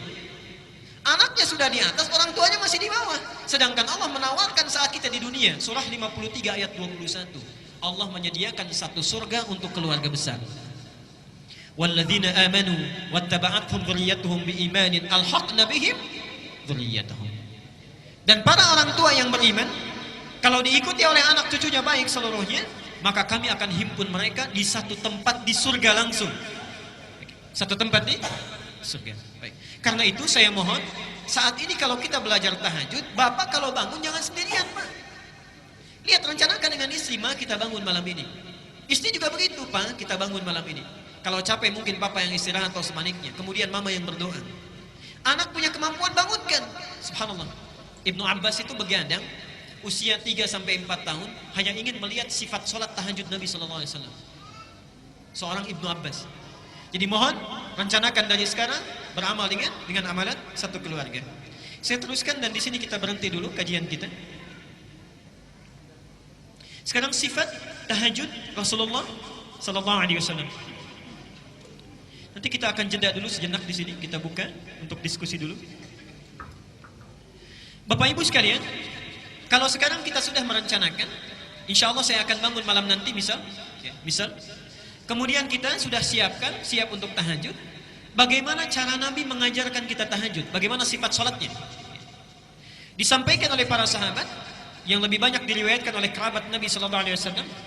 Ada diantaranya Aisyah, diantaranya Ibnu Abbas, dan diantaranya Ibnu Umar. Mari kita lihat beberapa keterangannya. Satu, dari segi bacaannya, Nabi Sallallahu Alaihi Wasallam diriwayatkan hadis dari Al-Bukhari nomor hadis 3569 dan hadis Muslim nomor hadis 738. Ini hadis diterima dari Aisyah radhiyallahu anha. Kata Aisyah, adalah Rasulullah sallallahu alaihi wasallam selalu menunaikan qiyamul lail, salat malamnya itu. Selalu menunaikan salat malamnya baik di Ramadan ataupun di luar Ramadan. Kata Aisyah, itu ditunaikan dengan 4 rakaat. Jangan tanya tentang bagus bacaannya. Jangan tanya tentang panjang bacaannya. Kadang disatukan, jangan tanya tentang panjang dan bagusnya. Artinya apa? Sunnah saat kita menunaikan tahajud, mohon maaf, kita bisa fokus di sini. Sunnah saat menunaikan tahajud sedapat mungkin dibaca dengan tartil, berapapun ayat yang bisa kita hafalkan dan bisa kita baca. Sedapat mungkin dibaca dengan tartil. Mari kita lihat sebentar. Saya beri contoh. Misal, antum ingin menunaikan tahajud, baru hafal 50 ayat Al-Baqarah. Misal, kenapa ada is? 50 ayat Al-Baqarah. Ditunaikan misalnya 11 rakaat. Kita bagi 50 jadi 11, berapa? Kurang lebih? Baik ya. Ada yang 4, ada yang 5 ya. Ada 4, ada yang 5. Misal, rakaat pertama 5, rakaat keduanya 4 dan seterusnya. Ini masih sedikit. Sedikit ya? Baik. 4 ayat itu 5. Misal, rakaat pertama 5, rakaat keduanya 4 dan seterusnya. Ini masih sedikit. Sedikit ya? Baik.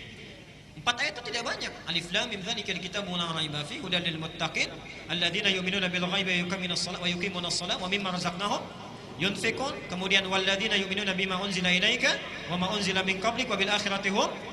Sudah selesai. Allahu akbar. Tidak banyak kan? Baik.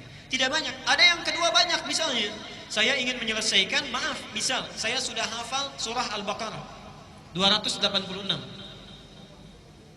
Dibagi 11 berapa? Misal dibagi 11, masing-masing misal saja, masing-masing 25 ayat setiap rakaat. Ada 25, ada 26, misal saja. Perhatikan sini. Ada yang dimaksud bacaannya, tafsir pertama, itu artinya banyak yang dibaca. Jadi kalau antum banyak hafalan Qur'annya, diusahakan ketika tahajud, itu dipraktekkan hafalan Qur'an yang kita baca. Makanya ada manhaj dalam hafalan Qur'an, puncak kita mengulang hafalan kita, itu ditunaikan saat tahajud. Jadi kalau hafalan Quran antum ingin kuat, ayo saat tahajud tunaikan malamnya, ulang kembali hafalan Quran kita. Jelas sampai sini? Jadi yang pertama, sifat banyak bacaannya, banyak. Karena itu disebut di hadisnya panjangnya. Disebut panjangnya. Ini satu. Yang kedua, kalau cuma hafal ayat-ayat atau surah yang singkat, misal saya baru hafal juz amma. Juz ammanya pun bagian belakang, wadduha, alam nashrah dan sebagainya misalnya. Nah, maka berlaku ketentuan yang kedua, bagusnya dibaca dengan tartil sesuai dengan hukum tajwidnya. Jelas sampai sini? Kalau hafalnya sedikit, baca pelan-pelan. Jangan terlalu cepat. Maaf, sifat bacaan itu ada 3 cara. Satu disebut dengan hadr. Hadr itu membaca Quran dijadikan 2 harakat panjangnya, cuma 1 detik. Misal, Alhamdulillahi Rabbil Alamin Ar-Rahmanir Rahim Maliki Yaumiddin. Di setiap 1 detik 2 harakat, itu disebut dengan qiraah hadr, cepat. Biasanya ini bacaan di sholat sunnah yang berjamaah, tarawih misalnya, maka disunnahkan membaca yang ini, hadr. Yang kedua ada yang disebut mutawassit, pertengahan. Jadi 2 dijadikan 4 ya. 2 harakat dijadikan 4 harakat, 2 detik. Alhamdulillahi Rabbil Alamin Ar-Rahmanir Rahim, Maliki Yaumiddin. Itu disebut dengan mutawassit, pertengahan. Itu sunnahnya digunakan dalam solat-solat yang fardu berjamaah. Jadi tidak terlalu cepat, tidak terlalu lambat. Adapun solat malam, kalau hafalan kita itu singkat, maka gunakan yang ketiga, tiwal, yang paling panjang, 6 harakat. Misal, sambil kita khusyuk mendekat kepada Allah, Alhamdulillahi Rabbil Alamin, Ar-Rahmanir Rahim, sambil dihayati gitu ya. Itu insya Allah rumusnya, kata Aisyah, baca walaupun sedikit dengan bagus, ambil yang paling akhir. Jelas sampai sini? Nah, bacaan seperti itu yang akan menyentuh ke dalam jiwa. Kalau antum bangun malam tapi bacaannya kecepatan, itu juga tidak akan berpengaruh kepada jiwa. Jelas ya? Itu bagian pertama rumusnya. Di sunnah nabinya, kalau panjang bacaannya, silahkan baca dengan qiraah yang hadar tadi, kalau banyak. Kalau pendek bacaannya, maka tingkatkan kualitas hukum tajwidnya. Jelas? Selanjutnya, itu dalilnya saya sebutkan. Yang kedua, gerakan yang dilakukan oleh Rasulullah itu begitu tenang. Begitu tenang. Subhanallah. Nanti lihat di riwayat Muslim nomor hadis 756. Riwayat Muslim 756. Itu disebutkan, subhanallah, perpindahan salat Rasulullah itu dari satu gerakan ke gerakannya itu tumaninah luar biasa, tidak terlalu cepat. Selesai misalnya, lam yalid wa lam yulad wa lam yakul lahu kufuwan ahad. Diam dulu ya, karena ada ketenangan di situ. Itu sunnahnya. Ada 2 diam yang harus dilakukan dalam fikih salat, sifat salat Nabi. 1 diam sebelum membaca Al-Fatihah, itu membaca iftitah atau istiftah. Yang kedua, diam setelah membaca surat sebelum kita ruku. Diam sejenak baru beliau bertakbir untuk ruku. Rukunya pun tenang sekali. Sampai-sampai puncaknya, maaf, pernah dengar hadis ini? Rasulullah sholat sampai kakinya bengkak-bengkak. Sampai Aisyah terseduh-seduh melihatnya. Beliau sedang tertidur, tiba-tiba tergeser tangannya, kena kaki Rasulullah. Bangun, melihat suaminya sedang tahajud, sampai kelihatan kakinya bengkak, subhanallah. Sampai terseduh-seduh ketika salam, tidak banyak orang tahu, itu baru rakaat pertama. Baru rakaat pertama. Kata Aisyah, kenapa lahir hadis ini? Jangan tanya panjang dan bagusnya. Karena panjangnya bacaan Nabi, sekalipun cuma 3 surat, surat itu yang dibaca, Al-Baqarah, Ali Imran, An-Nisa. Itu 1. Dan ketika dibaca, tartilnya luar biasa. Ya. Hebatnya lagi, itu baru bacaannya. Gerakannya jangan tanya panjang bagusnya gerakannya. Begitu rukunya lama, dirasakan mendekat kepada Allah. Ya. Karena Nabi tahu kalau siang pasti sibuk dengan umatnya. Kapan lagi ketemu Allah kalau bukan malam? Karena itulah ketika salam ditanya oleh Aisyah, ya Rasulullah, lima hakadha? Rasulullah, kenapa mesti seperti ini? Ya. Alam takun madmunan, alam takun maksuman? Bukankah engkau telah dijamin masuk surga dan bebas dari kesalahan? Apa jawab Nabi? Afala akunu abdan syakura? Apa aku tidak boleh menjadi hamba yang bersyukur? Jadi sunnahnya, kalau antum ingin menunaikan tahajud, 1, lihat rumusnya ya. Bacaan bukan sekedar dibaca, tapi dihayati apa yang kita baca. Jadi kalau bisa sebelum kita baca dulu terjemahannya, tahu artinya. Jadi begitu kita membaca, hati langsung menghayati. Yang kedua, lakukan gerakan dengan tumakninah, karena setiap gerakan itu ada doa-doa yang dikabulkan. Contoh, dalam ruku Nabi melarang membaca Quran karena di situ ada potensi doa yang bisa dikabulkan. Dalam sujud, bahkan Nabi menyampaikan hadis riwayat Ibnu Abbas, ya, keadaan antara hamba dengan Allah yang paling dekat itu saat sujud, wa huwa sajidun fa'aktsirud du'a, maka perbanyak doa saat sujud. Subhanallah, antum berada langsung bersama Allah di keheningan malam. Bahkan hadisnya qudsi, Allah sedang menunggu, kenapa tidak kita manfaatkan? Kalau orang tahajudnya benar, itu 2 rakaat saja bisa lebih daripada 15-20 menit barangkali. Enak gitu jalannya. Yuk lanjutkan. Sekarang berapa jumlah rakaatnya? Pelan-pelan. Kaidah umumnya, tahajud itu tidak memiliki batas rakaat. Kaidah umumnya. Oke? Nabi pernah menyampaikan dalam hadis riwayat Ibnu Umar, ini saya sampaikan dalilnya, yang ini saya langsung tuliskan karena tidak banyak orang yang biasa mendengarnya. Lihat di sini ringkasan dalilnya. Ada di Al-Bukhari nomor hadis 460, Muslim 1782 dan At-Tirmidzi nomor hadis 437. Dari Ibnu Umar, lihat rumus pertamanya. Salatul laili, salat malam itu cara menunaikannya masna masna. Silakan lakukan dengan dua-dua. Jadi 2 rakaat salam, 2 rakaat salam. Fa idza khashiya ahadukumus subha shalla rak'atan wahidatan tutiru lahu ma qad shalla. Kalau sedang menunaikan dua-dua itu tiba-tiba tidak sadar sudah dekat ke subuh, maka langsung tutup dengan sekali witir. Jadi aturan umum salat tahajud itu yang dilakukan di malam hari itu umumnya tak terbatas jumlah rakaatnya. Kalau itu ingin dilakukan maka mulai lakukan dengan 2 rakaat, 2 rakaat. Jelas sampai sini? Di 2 rakaat salam, 2 rakaat salam.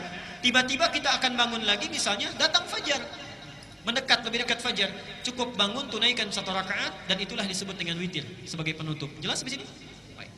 Adapun yang sering dilakukan Nabi, walaupun Rasulullah menyampaikan umumnya kepada para sahabat, kenapa hikmahnya menyampaikan dua-dua?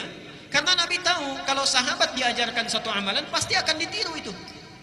Pasti akan ditiru. Pertanyaan saya, apakah semua orang bisa meniru Nabi? Belum tentu. Memang 2 rakaat, tapi rakaat pertamanya Al-Baqarah, Ali Imran, An-Nisa misalnya, belum tentu bisa ikut. Belum tentu bisa ikut. Karena itu diberikan kemudahan oleh Rasulullah yang biasa dilakukan Nabi. Lihat sini. 1, Nabi kadang sholat dengan 13 rakaat. Kadang 13 rakaat. Ini yang biasa dilakukan oleh Rasulullah. Ini kalau tinggal beliau di rumahnya Maimunah. Di rumahnya Maimunah. Hadisnya sahih, di antaranya di Abu Daud nomor hadis 1367. 1367. Ini langsung diriwayatkan oleh Ibnu Abbas dan saat itu Nabi sholatnya bersama Ibnu Abbas. Jadi Ibnu Abbas sedang diajarkan sholat tahajud oleh Rasulullah, ditunaikan 13 rakaat. Kalau 13 rakaat ada 2 cara. 1, tunaikan dulu sholat yang ringan 2 rakaat, disebut dengan khafifatain. Dia tidak perlu pakai surah. Kita sholat misalnya takbir saja, Allahu Akbar. Kemudian langsung kita baca Al-Fatihah, iftitahnya sedikit saja, langsung Al-Fatihah, gitu ya, sampai dengan waladhdallin, amin, kemudian rukuk. Jadi tidak membaca surah. Itu 2 rakaat pembuka, disebut khafifatain, 2 rakaat yang ringan. Selanjutnya tunaikan 2, yang terakhir ditutup witirnya 1. Jadi kalau antum ingin menunaikan sholat yang 13 rakaat, maka rumusannya formula 1, 2 rakaat ringan. Kemudian selanjutnya masuk tahajud, 2 rakaat, sampai dengan ke-10-nya. Ya. Kemudian setelah itu tutup dengan 1 witir. Yang kedua, kalau beliau menginap di rumah Aisyah, itu yang sering dilakukan adalah 11 rakaat. 11 rakaat. Formulanya bagaimana? Ya, kita lihat hadisnya sahih. Al-Bukhari nomor hadis 3569, Muslim nomor hadis 738. Kalau dilakukan dengan 11 rakaat bisa dengan 2 cara. 1, yang dilihat oleh Aisyah langsung, Nabi melakukan 4 kemudian witirnya 3. Jelas ya? 4 witirnya 3. Jadi 4 rakaat pertama, 4 rakaat kedua, kemudian witirnya 3. Tapi ketika Nabi menyampaikan kepada sahabat yang lain, subhanallah, 11 ini diberi pilihan. Bahkan bahasa Nabinya masna, 2-2. Ya. Jadi kalau antum ingin menunaikan 11 rakaat, boleh 4-4-3, boleh 2-2-2-2, witirnya terakhir ditutup dengan bisa 3, bisa 1. Bisa 3, bisa 1. Tapi tolong catat gini ya, tolong catat dengan penting. Sifat salat Nabi, kalau beliau melakukan di 4-4-3, itu biasanya di setiap rakaatnya, misal yang 1, yang 4 ini, itu banyak yang dibaca, ditamatkan, diselesaikan. Misal 4-4-3, dari 4-4-3 ini ingin menamatkan misalnya, mohon maaf, 4-4-3 11 juz. Di setiap satu berdiri 1 juz misalnya, 1 juz. Jadi sekali 4 rakaat ini berapa juz? 4 juz. Ringan itu insya Allah. Demi Allah saya katakan ringan. Ketika antum berdiri, ringan itu ya, insya Allah. Yang berat berdirinya. Lihat sini sebentar. Perhatikan sini ya. Ini 4, ujungnya 3. Tapi kalau dipecah oleh beliau menjadi 2, kemudian 1 atau 3, perhatikan rumusnya.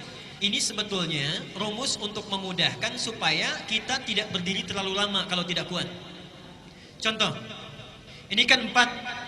Antum tahan nggak berdiri sampai 4 juz? Tapi kalau kita berdiri dipecah jadi 2, 4 dibagi 2.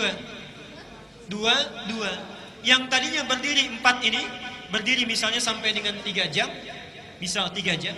Ketika dibagi 2, kaki kita itu hanya beristirahat 1,5 jam saja berdiri. Atau misalnya 1 jam saja. Setelah selesai kan bisa duduk dulu, baru bangun lagi. Jadi rumusnya kenapa dibagi kepada 2-2? Biasanya yang 2-2 ini untuk memudahkan dan memperingan cara kita berdiri. Jelas sampai di sini? Baik. Jadi kalau antum ingin nyaman, banyak berdirinya, banyak turun naiknya, silahkan tunaikan 2-2-2-2.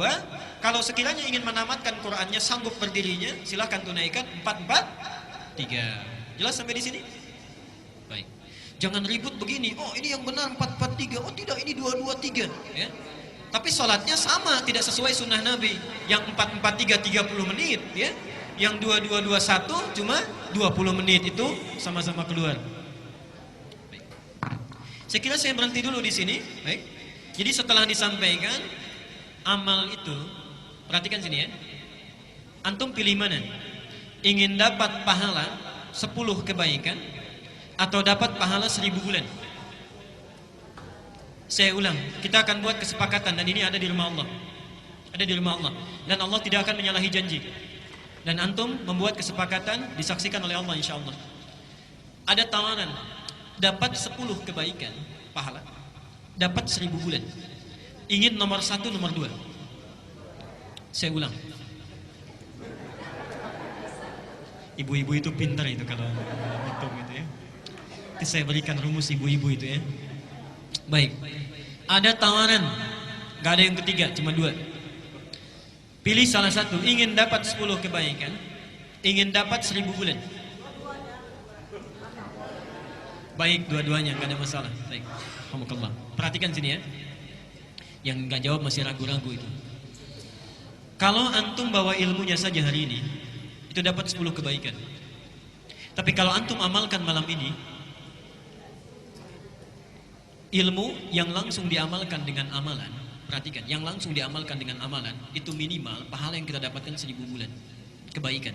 Kita mengamalkan amal ibadah dengan ilmunya. Itu bedanya 1000 bulan dengan yang hanya sholat tanpa ilmu. 1. Jadi kalau antum tekad malam ini bisa bangun, kita tunaikan, setidaknya Allah memberikan pahala yang banyak. Kalau ditambah dengan baca Quran, hadisnya sahih. Misal, setelah sholat kita perbanyak istighfar, kemudian tilawah Quran.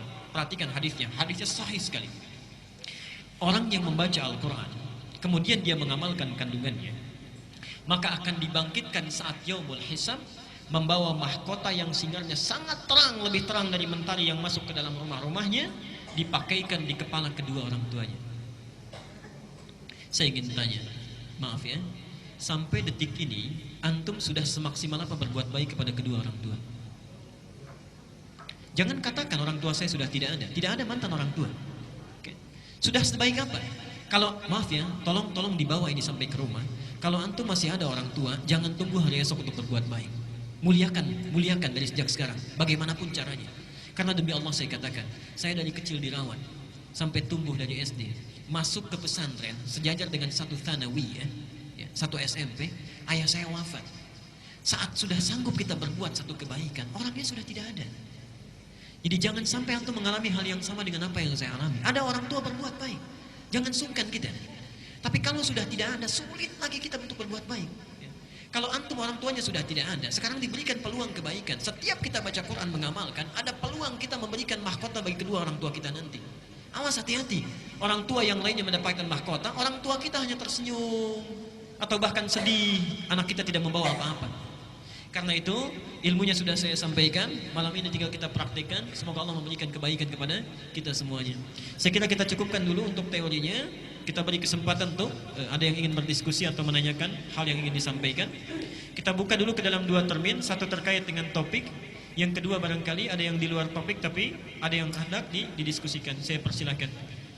Para ibu boleh kalau ingin menuliskannya, silakan bisa disampaikan ke depan. Yang dekat dengan mic dulu barangkali. Silakan.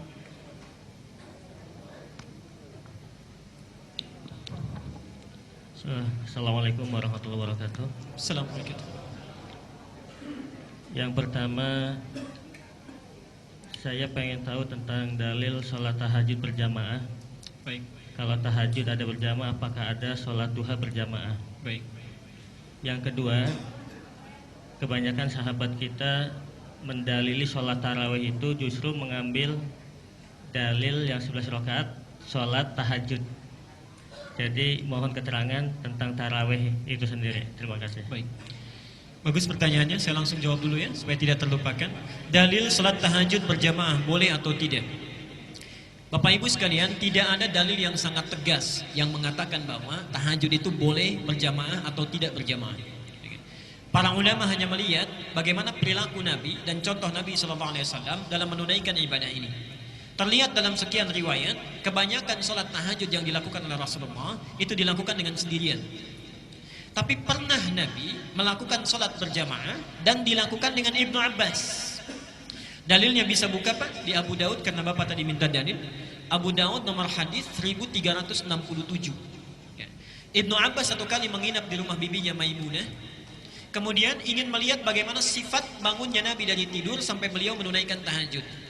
Ditunggu di depan kamarnya, kata Ibnu Abbas, saya melihat Rasulullah kalau bangun dari tidur duduk dulu, mengusap bekas ngantuknya. Kemudian berdoa, membaca 10 ayat terakhir Ali Imran. Lalu ketika keluar, ditepuklah Ibnu Abbas. Kemudian berwudu diajarkan, sampai kemudian dibimbing, diajak Ibnu Abbas menunaikan sholat tahajud. Itulah sebabnya menyampaikan sholatnya 13 rakaat. Yang menarik Pak, saat Ibnu Abbas diminta sholat di samping Nabi, sudah takbir, pindah ke belakang. Lihat, anak usia 4-5 tahun, pindah ke belakang. Lalu ketika selesai, baru rakaat pertama selesai, Rasulullah berbalik, ditanya oleh Rasulullah, kenapa engkau pindah ke belakang? Kata Ibnu Abbas, perhatikan, saya malu sholat berada di samping orang yang sangat dicintai oleh Allah. Seakan-akan anak kecil ini sangat peka sekali. Ini orang, imam saya, sedang mendekat kepada Tuhan yang sangat dicintainya. Saya nggak mau ganggu, saya mau ke belakang aja. Anak kecil, bayangkan, anak kita ada di mana? Anak kita ada di mana? Baik. Bapak, saya ingin ingatkan ya, termasuk ibu, mohon maaf. Abbas itu, rahmatullah, itu satu di antara paman Nabi. Nabi punya 11 paman. Beliau dari 11 ini 2 masuk Islam. Satu Hamzah, kedua Abbas. Abbas ini seorang pengusaha yang sangat sibuk Pak. Pekerjaannya banyak. Tapi beliau sadar bahwa, mohon maaf, saya ini terlambat untuk mendapatkan Islam. Tidak punya cukup waktu untuk mendekat kepada Allah melalui Quran, apalagi menghimpun hadis Nabi. Kalau saya pernah tidak mendapatkannya, anak saya satu harus bisa. Anak saya satu harus jadi. Apa yang terjadi? Kompak dengan istrinya, anak pertamanya Fudail diminta menemani kebutuhan Rasulullah sampai yang mengambil air wudhu Rasulullah saat akan wafat, saat akan meninggal, itu anaknya Abbas, nomor 1. Anak keduanya itu Abdullah, lahir 3 tahun sebelum hijrah. Subhanallah. Kalau ada taklim Rasulullah, itu dibawa Abdullah, disimpan di situ. Itu cuma main, merangkak, kemudian kadang-kadang bercanda, tertawa sana sini. Orang tidak banyak mengira dalam mainnya itu seangkatan dengan Ibnu Umar, anaknya Umar bin Khattab. Dalam mainnya ternyata setelah usia kurang lebih 9-10 tahun itu sudah menghafal 2000 hadis. 2000 hadis. Termasuk hadis yang barusan saya bacakan. Di semua amalan spesifik Rasulullah itu rata-rata kalau enggak Ibnu Abbas, Ibnu Umar, 2 anak kecil itu. Karena itu Bapak Ibu sekalian, para ulama hadis biasanya kalau menuliskan hadis itu selalu disebutkan rawinya dulu, sanadnya. Pernah dengar kalimat ini? Radhiyallahu anhu, radhiyallahu anhuma, radhiyallahu anha. Ya. Kalau hu satu laki-laki, ha satu perempuan, hum banyak. Tapi kalau huma itu khusus bagi anak dan orang tuanya, anak dan bapaknya. Contoh, Ibnu Abbas, anaknya Abbas, radhiyallahu anhuma, semoga Allah meridai anak dan bapaknya yang telah memberikan kebaikan itu. Antum bisa bayangkan, Allah memberikan kemuliaan. Kalau kita menyiapkan anak-anak kita sekarang, itu insya Allah orang tuanya dapat bagian pahalanya. 15 abad, jutaan orang itu selalu ketika membaca hadis Ibnu Abbas, satu hadis radhiyallahu anhuma, terus didoakan, panen pahalanya. Subhanallah. Ya. Bisa Anda bayangkan 2000 hadis disebut radhiyallahu anhuma dibaca oleh miliaran orang selama 15 abad. Berapa banyak pahala yang mengalir? Kita ada di mana? Kalau antum sudah sadar pernah kita menyia-nyiakan waktu, kalau bukan orang tuanya yang hafal Quran, anaknya. Kalau bukan kita yang ahli hadis, siapkan dari sekarang. Seperti Hannah dan Imran menyiapkan anaknya untuk menjadi orang yang sangat soleh, lahir Maryam, itu disiapkan dulu. Dari Maryam lahir Isa. Tidak akan mungkin jadi kalau orang tua itu tidak kompak. Jadi kompak dari sekarang. Itu bagian yang pertama. Jadi intinya tahajud boleh dilakukan berjamaah kalau tujuannya untuk mengajarkan, membimbing. Tapi kalau kita sudah tahu mendekat kepada Allah, maka sunnah terbaiknya lakukan dengan masing-masing, ya. Karena tahajud terkait dengan kebutuhan kita. Mintakan secara pribadi. Kalau duha itu saya belum dapatkan secara berjamaah untuk duha, ya. Jadi saya pikir tahajud yang seperti tadi. Yang kedua tarawih. Sebetulnya nama tarawih ini tidak ada di masa Nabi. Tidak ada di masa Nabi. Nabi hanya menyebut sholat ini dengan nama qiyam. Qiyam, ya. Apa namanya? Qiyam. Baik, mari kita perhatikan. Sholat malam itu istilahnya diberikan 3 istilah. Satu disebut dengan qiyamul lail. Qiyamul lail. Jadi qiyamul lail itu sholat yang dilakukan dari sejak ba'da isya sampai dengan menjelang fajar tanpa didahului oleh tidur. Jadi kalau antum bangun di ba'da isya itu, ya, tidak tidur dulu kemudian sholat, itu disebut dengan qiyamul lail. Yang kedua, ada yang disebut dengan tahajud. Tahajud itu waktu singkat di pertengahan malam sampai sepertiganya. Kalau antum kemudian bangun dari tidur, misal tidur dulu, kemudian bangun di malam harinya sholat, itu sholatnya bukan qiyamul lail tapi tahajud. Tapi maaf ya, ada yang pulang dari kampung misalnya, nyampe rumah jam 1, kemudian sholat, mau tahajud dulu, itu bukan tahajud, qiyamul lail. Jelas sampai sini? Nah, semua sholat yang dilakukan baik qiyamul lail ataupun tahajud itu nama umumnya disebut dengan qiyam. Jelas ya? Qiyam. Nah, kenapa sholat yang di bulan Ramadan itu tidak disebut dengan qiyamul lail atau disebut dengan tahajud, tapi disebut oleh Rasulullah sebagai qiyam? Man qama ramadhana, siapa yang qiyam di Ramadan ingin memberikan kesan kemudahan, fleksibilitas dalam menunaikannya. Bisa dibayangkan kalau Nabi misalnya menyebut qiyamul lail, itu artinya setiap orang yang ingin menunaikan tarawih Ramadan gak boleh tidur dulu. Gak boleh tidur dulu, langsung sholat. Tapi kalau disebut dengan tahajud, artinya setiap yang sholat itu mesti tidur dulu, baru bangun tengah malam. Tapi ketika disebut dengan qiyam, seakan-akan ingin memberikan gambaran kepada kita, silahkan, ini sangat dimudahkan. Ada orang yang barangkali bisa ingin menunaikan ba'da isya, boleh. Kalau pulang dari pekerjaan capek, datang kemudian ke rumahnya agak malam, tidur dulu mau? Boleh. Malamnya bangun? Boleh. Menjelang ke subuh? Boleh. Sehingga disebut dengan qiyam. Kenapa disebut dengan tarawih? Mohon maaf, tarawih itu tadinya asalnya terdiri dari kata rohah. Tarawih asalnya terdiri dari kata rohah. Apa rohah itu? Rohah itu sudah jadi bahasa Indonesia, rehat, sesuatu yang berlangsung dengan tenang, nyaman, santai. Kalau sesuatu dilakukan sekali saja, maka disebut dengan rohah. Kalau berkali-kali, dijamakkan menjadi tarawih. Kenapa sholat ini disebut dengan tarawih? Karena sahabat ketika melihat Rasulullah menunaikan sholat itu, ditunaikan dengan tenang. Tidak buru-buru bacaannya, santai gerakannya. Dari situlah sahabat ingin menyampaikan pesan, jika antum kita semua ingin meniru sifat sholat Nabi di bulan Ramadan, maka lakukanlah dengan tenang, jangan buru-buru bacaannya termasuk dengan gerakannya. Disebutlah dengan sholat tarawih. Jadi kalau ada di antara kita yang sholat tarawih tapi cepat-cepat, itu bukan tarawih namanya, ya, bukan tarawih namanya. Jelas sampai di sini Pak? Saya kira itu ya. Saya bacakan cepat dulu saja. Boleh? Ustaz, bolehkah pada saat tahajud, saat berdiri membaca Al-Quran, haruskah salat tahajud kita tidur dahulu atau boleh saat begadang? Baik ya, saya sudah jawab yang kedua. Jadi tahajud itu mesti tidur dulu. Tidak ada tahajud dengan begadang, itu salat qiyamul lail. Saat tahajud boleh tidak memegang mushaf. Salat sunnah sifatnya ada kemudahan. Para ulama di sini memang berbeda pendapat. Ya. Sebagian berpendapat itu boleh kita memegang mushaf dengan 2 catatan. Dengan 2 catatan. Catatan pertama, mushaf yang kita pegang dipastikan tidak mengganggu kehusyuan sholat kita. Oke. Misal, itu bisa dilihat dari segi ukurannya misalnya. Ambil ukuran yang standar yang bisa kita lihat. Dengan kita kemudian sholat, dengan tujuan bisa memahami kandungan ayat Quran, itu sementara ada yang membolehkan. Ya. Yang kedua, memegang mushaf ini tidak digunakan pada saat, hati-hati, pada saat sholat wajib, walaupun sendirian, atau sholat sunnah yang sifatnya jamaah dan posisinya menjadi imam. Posisi menjadi imam. Hati-hati ya, sering terjadi di masyarakat, mohon maaf ya. Imamnya di depan itu disimpan mushaf yang besar.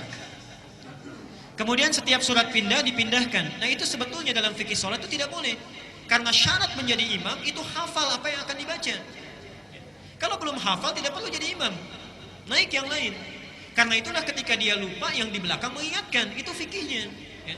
Nah tapi kalau jadi makmum itu boleh memegang di belakang untuk sekedar meresapi bacaan imam. Itu syaratnya hanya sholat sunnah saja. Kira itu. Selanjutnya.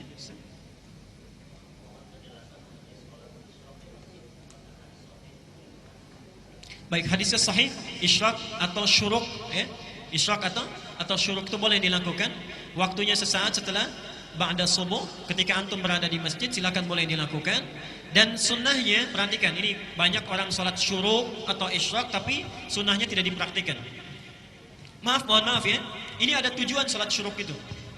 Jadi kisahnya, satu kali Rasulullah keluar dari masjid, kemudian dilihat, mohon maaf, ada sementara orang-orang Majusi akan bekerja, dia menghadap ke matahari. Ya. Dia minta keberkahan, minta kemudahan dalam pekerjaannya. Melihat itu Rasulullah kembali, kemudian menyampaikan pada para sahabat, kalau kalian ingin minta pada Sang Khalik, jangan minta pada benda. Jangan minta pada makhluk. Disitulah dicontohkan salat 2 rakaat pada saat itu, kemudian memohon kebaikan kemudahan dari pekerjaannya, baru setelah itu kembali keluar dan beraktivitas. Jadi kalau antum salat syuruk, tujuan utamanya subuh. Kenapa disebut subuh? Itu ada hikmahnya, bukan nama biasa.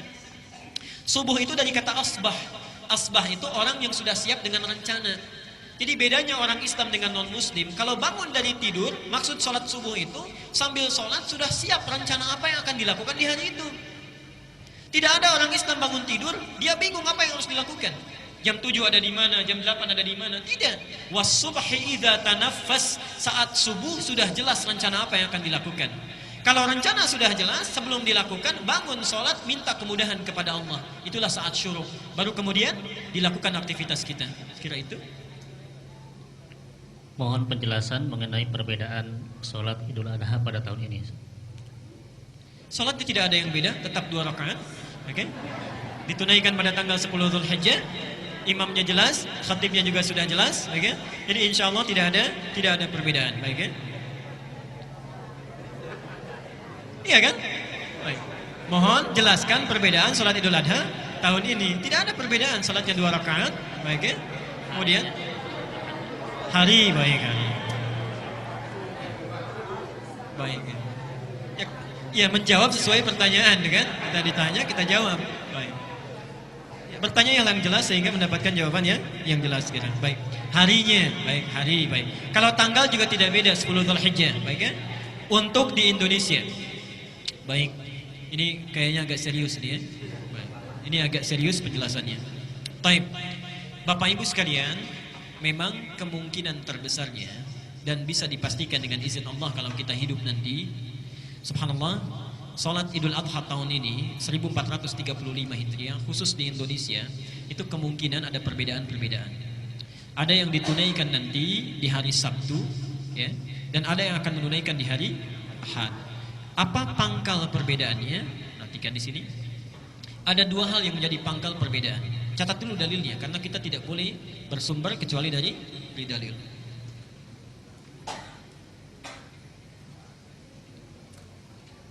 Ini saya agak panjang nih ya, mohon maaf, sebentar saja.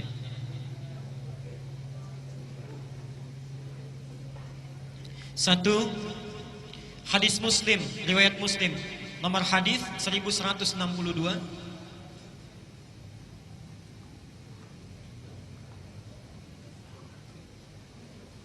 Satu ini sudah? Baik. Yang kedua kita teruskan dulu. Saya ambil 2 saja sebagai contoh cepat saja karena waktu kita terbatas. Quran surat An-Nisa. Saya tuliskan hadis dulu karena ini nanti terkait erat setelahnya. Ayat 59. Yuk pelan-pelan. Nabi ditanya tentang puasa Arafah.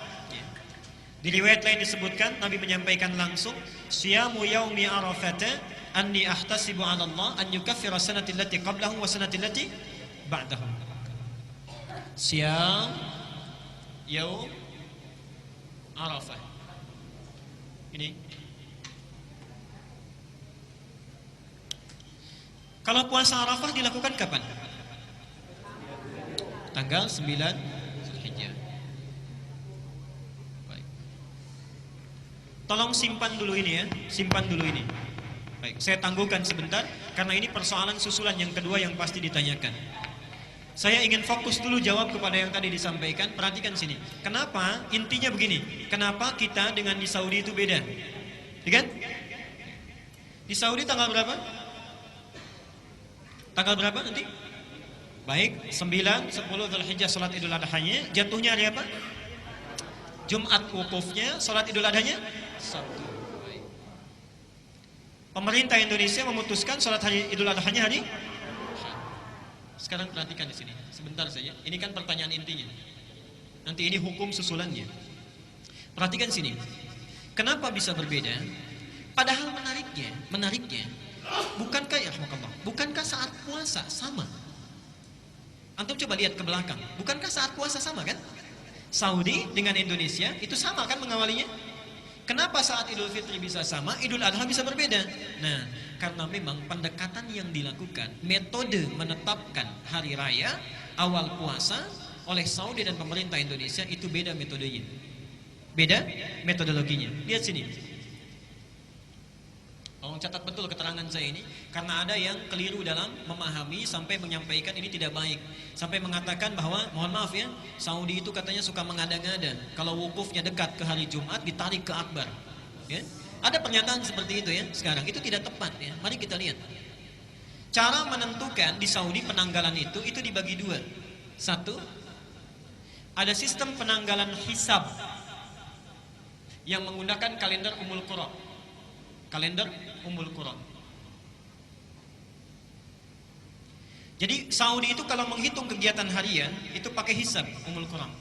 Tapi khusus untuk menetapkan tiga hal, awal puasa, Idul Fitri dan awal Zulhijjah, itu ditetapkan ketentuan ru'yat.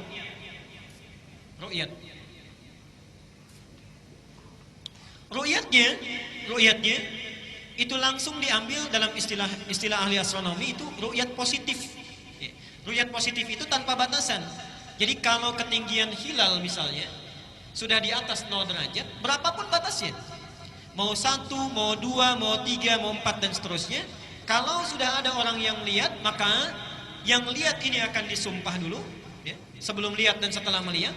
Setelah itu dari distrik yang melihat dibawa ke pengadilan tinggi, di pengadilan tinggi oleh Mahkamah Agungnya baru dikaji lagi, baru diputuskan. Kalau dipastikan benar kelihatannya, berapapun tingginya, itu besoknya ditetapkan sebagai hari pertama bulan Zulhijjah.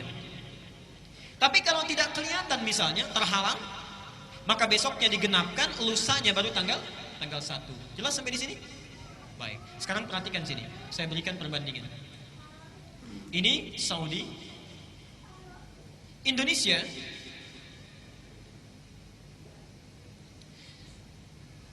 Kenyataan di kita ada yang menggunakan prinsip hisab, dan ini tidak sedikit ya, ada yang menggunakan prinsip hisab. Hisab itu sederhana, yang penting dihitung kalau sudah lewat 0 derajat itu sudah pindah hari, gak usah nunggu kelihatan hilal, sudah diketahui pasti sudah pindah. Contoh, kalau jam 12.00 lewat 1 detik misalnya, sudah pindah waktu belum? Pindah, tapi persoalannya jam gerakannya itu yang besar masih di angka 12. Yang melihat, dia tidak lihat kalau pindah. Kalau yang ru'yat itu akan melihat, ini belum pindah hari karena belum kelihatan hilalnya. Bagi yang hisab tidak, yang penting sudah pindah waktu, itu sudah pindah hari. Hisab, ada yang menggunakan ini, satu misalnya. Yang kedua ada yang prinsipnya ru'yat. Yang penting kelihatan, baru besok diputuskan. Apakah kelihatan ini, kalau kelihatan besoknya hari baru, tidak kelihatan, rumusnya genapkan hari jumlah bilangan yang ini bulannya, kemudian baru lusanya masuk kepada hari baru. Nah, di sini muncul persoalan. Mohon maaf, Ustaz. Saya hapus sebagian dulu ya. Lihat sini.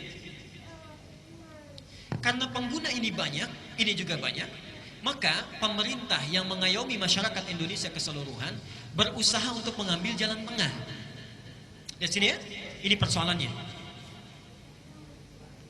Kan serba gak enak kalau sana sini ya. Ini 0 derajat. Para ahli astronomi sudah sepakat konferensi di Turki bahwa hilal itu bisa terlihat kalau ketinggiannya itu 5 derajat di atas ufuk. Kata pakar kita di Lapan, saya tidak perlu menyebutkan orangnya ya, baik. Beliau menyampaikan 4 derajat pun bisa kelihatan. Ya, ada terlihat 4 derajat. Artinya kalau di bawah 4 bisa kelihatan tidak? Tidak kan? Baik. Nah, di sini inti permasalahannya. Karena di bawah 4 gak mungkin kelihatan. Tapi kalau orang hisab di atas 0 berapapun ketinggiannya, pastikan besoknya hari baru kan? Nah, begini saja, ambil jalan tengah. Antara 0 dengan 4 berapa? 2. Oke? Karena yang ru'yat patokannya 4, yang hisab ini di atas 0, ambil yang tengah-tengah aja. Dianggap mungkin terlihat. Mungkin terlihat. Mungkin itu bahasa Arabnya imkan. Dari sini muncul istilah imkanu ru'yat. Imkanu ru'yat. Apa teorinya? Teorinya adalah kalau ketinggian hilal di 2 derajat ini, maka sekalipun tidak terlihat hilalnya, dianggap terlihat karena kemungkinan bisa dilihat. Jelas ya? Baik. Kalau di bawah 2 derajat, sekalipun terlihat itu harus ditolak penglihatannya. Kenapa? Karena ini tak mungkin dilihat. Ya kan? Kelihatan pun gak mungkin dilihat, maka mesti ditolak. Memang yang agak aneh kalau sudah ketahuan ditolak, kenapa dilihat juga gitu ya? Agak aneh di sini. Apa persoalannya? Nah, di sini muncul persoalan, subhanallah. Lihat sini ya. Lihat fokus ke sini. Yang mengendalikan alam ini siapa? Ini satu. Allah Maha berhak mengatur. Bisa jadi di atas 4 derajat tidak kelihatan, di bawah 4 derajat bisa kelihatan. Bahkan Nabi pernah menyampaikan, fa in gumma 'alaikum, kalau terhalang awan yang seharusnya terlihat tidak terlihat, itu genapkan fa akmilu 'iddata sya'bana. Muncul persoalan dan sekarang ditampakkan oleh Allah. Hilal sekarang di Indonesia rata-rata tingginya cuma 1 derajat. Kelihatan tidak? Baik ya. Kalau secara teoritis tidak kelihatan. Hal yang sama terjadi di Saudi. Pada saat hari Rabu kemarin, saat sidang malam harinya diadakan ru'yat, subhanallah di Indonesia tidak kelihatan, di Saudi kelihatan. Kenapa? Karena Saudi ini tidak menggunakan prinsip ini, imkanul ru'yat. Mau berapapun tingginya, kalau sudah kelihatan ya lakukan, karena itu perintah Nabi-Nya. Tidak ada ru'yat dengan batasan. Berapapun tingginya, kelihatan, tetapkan. Karena itu jangan heran, mau cakung yang lihat, mau mana yang lihat, kalau di bawah 2 derajat pasti ditolak. Ya. Tapi di Saudi tidak, karena mereka tidak menggunakan imkanul ru'yat. Itulah sebabnya saat puasa sama-sama tidak terlihat, tapi saat menetapkan Idul Adha di sana kelihatan. Jadi tidak ada hubungannya apakah haji akbar bukan haji akbar. Ya. Karena secara fikih nggak ada istilah haji akbar. Ya. Itu hanya keutamaan saja, afdoliyat, karena terjadi di waktu Jumat. Karena saking agungnya disebut dengan akbar. Tidak ada kepentingan itu. Mereka orang-orang yang memang jelas di bidangnya, pakar dan disumpah di hadapan Allah. Jadi bukan dibuat-buat. Jelas sampai di sini? Dari sini, tolong fokus dulu ke sini. Dari sinilah kemudian yang jadi persoalan apa di Indonesia? Kalau di sini nggak ada masalah. Mahkamahnya satu sistem, mazhabnya satu. Ini kita hapus saja. Yang muncul di Indonesia muncul persoalan. Ketika pemerintah Indonesia menggunakan sistem imkanul ru'yat sebagai ijtihad, secara fikih itu boleh. Tidak ada masalah. Secara fikih ya. Dan nanti yang berijtihad bertanggung jawab di hadapan Allah. Kalau benar dia mendapatkan kebaikan, kalau salah juga dikoreksi. Kalau salah dikoreksi. Yang jadi persoalan gini. Yuk kaitkan dengan ayat An-Nisa dulu. Ya ayyuhalladzina amanu athi'ullaha wa athi'ur wa ulil.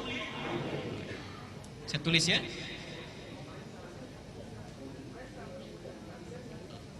Kalau Bapak mau mengomentari dulu silakan, saya tunggu ya.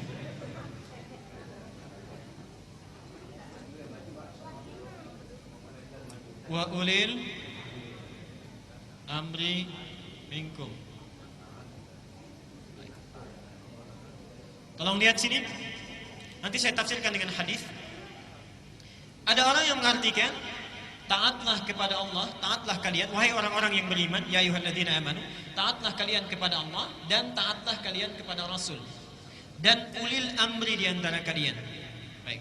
Ditafsirkan di sini, kalau ulil amri sudah memutuskan satu keputusan, maka mesti ditaati. Tafsir pertama.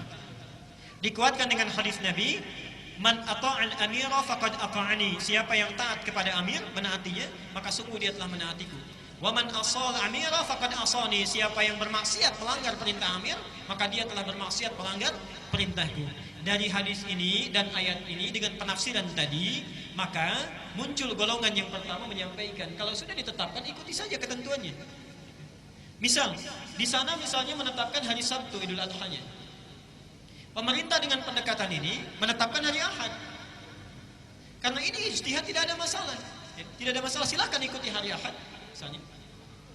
Kemudian di sini keputusan pemerintah, ikuti hari Ahad dengan dasar kita menaati amir karena adanya perintah dari Quran dan sabda Rasulullah sallallahu alaihi wasallam. Ini bagian pandangan yang pertama. Pandangan yang kedua, ketika muncul metode ini tidak mudah menerima ini. Tidak mudah menerima ini. Dari sisi apa? Satu, ini tidak ada hubungan dengan Saudi dengan yang lainnya. Satu, yang diperintah dari Quran itu menaati Allah dan Rasulnya. Artinya Quran dengan sunnah. Lihat sini. Ketika Allah menyebutkan taat pada Allah, kalimatnya ya ayyuhalladzina amanu atii'ullah. Yang kedua wa atii'ur, artinya taati segala ketentuan Allah dalam Al-Quran. Yang kedua dalam sunnah Nabi sallallahu alaihi wasallam. Kemudian jangan diputus wa ulil amri minkum. Wa ulil amri minkum. Ada yang mengartikan dan taat pada pimpinan. Pertanyaan saya, kenapa ketika menyebut ulil amri kalimat taatnya hilang? Lihat sini ya, fokus sini. Ya ayyuhalladzina amanu atii'ullah, taatnya ada. Wa atii'ur rasul, taatnya ada. Tapi ketika menyebut ulil amri, wa-nya wawu ataf, kalimat ini hilang. Kalau ada kalimat taat artinya antum jangan berkomentar, tidak ada pilihan, yang penting lakukan itu saja. Karena kalau Allah dan Rasul memutuskan tidak mungkin jelek bagi umat, selalu baik. Tapi ketika diikat ketaatan kepada ulil amri, ati'unya hilang, tersisa wawunya saja, ini tidak ada penafsiran lain. Semua ulama tafsir mengatakan, lihat tafsiran di kitab-kitab tafsir, ini artinya ataf muqayyad yang mengikat sepanjang keputusan ulil amri itu sesuai dengan hukum Allah dan Rasulnya. Jelas ya? Kalau sepanjang sesuai dengan hukum Allah dan Rasulnya, kita tidak ada pilihan, boleh ikuti. Jelas sampai di sini? Hadis tadi pun belum selesai. Hadis tadi diteruskan, hadisnya masih di Muslim, dan tidak ada la ta'ata fil maksiyah, dan tidak ada ketaatan dalam hal maksiat, yang artinya yang menyalahi perintah Allah dan Rasulnya. Yang jadi persoalan, ada yang menyebut bahwa, mohon maaf, ini imkan ru'yat, ini tidak ada tuntunannya. Yang ada ru'yat dengan hisab. Pilih sebetulnya salah satu, kenapa menyulitkan? Dan umat di Indonesia itu kan bukan ormas, bukan A, B dan sebagainya. Ini kepentingan umat Islam. Sebetulnya sederhana, pemerintah pilih salah satu yang paling maslahat. Kalau menggunakan hisab atau ru'yat, selesai masalah. Sudah, pilih satu, wajib taat, tidak ada pilihan lain. Antum tidak boleh taat kepada A, B, C dan sebagainya. Kalau pemerintah sudah memilih sesuai hukum Allah dan Rasulnya, tidak ada pilihan lain. Yang jadi persoalan, ini hisab bukan, ru'yat bukan. Jadi lahirlah hasil yang bukan-bukan. Di sini muncul persoalan, ada turunan-turunannya. Jadi dari sini disimpulkan oleh para ulama kita, sederhana saja. Kalau antum memilih mengikuti ini dengan dasar ketaatan pada Allah tadi dan yakin, itu tidak ada masalah, silakan. Dan jangan saling mencela. Ingat ya, mohon maaf, ingat. Salat Idul Adha hukumnya apa? Tapi mencela orang, mencemooh, menyudutkan itu haram hukumnya. Jangan sampai dapat sunnah tapi dosanya ganda, haram. Jelas ya? Disilakan kalau antum pilih ini yakin, misalnya ya Allah saya yakin dengan hari Ahad, silakan Ahad lakukan Idul Adha. Kalau yakin dengan Sabtu, bismillah Sabtu lakukan, karena hukum kita ikuti. Tapi masalahnya, maaf, kalau yang hari Sabtu Idul Adha, puasa Arafahnya tanggal berapa? Hari Jumat kan? Sekarang muncul ide-ide unik dan cemerlang. Unik dan cemerlang. Karena tidak ingin kehilangan dua-duanya. Bagaimana Ustadz kalau saya puasanya hari Jumat, Idul Adhanya hari Ahad? Puasanya Jumat, Idul Adhanya? Baik, lihat sini. Pakai dalil dulu, dalil. Puasa itu An-Nasai nomor hadis 220 jilid yang keempat. Puasa di 10 hari pertama 1 sampai 9 maksudnya itu hukumnya sunnah. Jadi jangankan tanggal 9-nya saja, tanggal 1-nya sudah boleh puasa. An ba'di azwajin Nabi sallallahu alaihi wasallam qalat, dari sebagian istri Rasulullah SAW mereka menyampaikan, karena Rasulullah SAW yasumu tis'an bin Dzulhijjah. Rasulullah senantiasa memperbanyak puasa 9 hari di awal Dzulhijjah, diperbanyak. Jadi jangan khawatir mau hari 1 boleh, 2 boleh, 3 boleh. Nah persoalannya, kalau antum yakin Jumat ini tanggal 9 Dzulhijjah, yakin betul itu, maka konsekuensinya Idul Adhanya pun harus hari Sabtu. Kenapa? Karena kita yakin tanggal 9 ini Dzulhijjah Jumat, Idul Adha tanggal berapa? Tidak ada tanggal 11, yang ada tanggal 10. Jelas ya? Jadi kalau antum yakin hari Jumat di tanggal 9, maka puasa di sini baru kemudian Idul Adhanya Sabtu. Tapi kalau antum yakin misalnya di Indonesia zonanya lain, beda dengan Arab sana, zona waktunya berbeda. Kalau kita yakin zona waktunya berbeda dan puasa Arafah yang dimaksud adalah bukan momentum wukufnya, tapi sesuai dengan konteks waktunya, maka kalau yang yakin Idul Adhanya hari Ahad, ya puasanya hari Sabtu. Ya, kalau yang yakin betul, ya. Kalau yang yakin betul puasa hari Ahad, Idul Adhanya hari Ahad, puasanya hari Sabtu kalau yakin betul. Tapi kalau kita yakinnya hari Jumat, Idul Adhanya harus hari Sabtu. Tapi yang jadi persoalan, hati-hati kalau antum misalnya ragu-ragu Sabtu itu sudah dilakukan puasa, tapi kemudian benar itu Idul Adha tanggal 10, maka jatuh hukumnya haram. Karena itulah Al-Ihsan mengambil kesimpulan sebaiknya diambil puasanya hari Jumat, kemudian Idul Adhanya hari Sabtu. Gak apa-apa, yang salah sudah nggak puasa Idul Adhanya hari Senin, itu salah.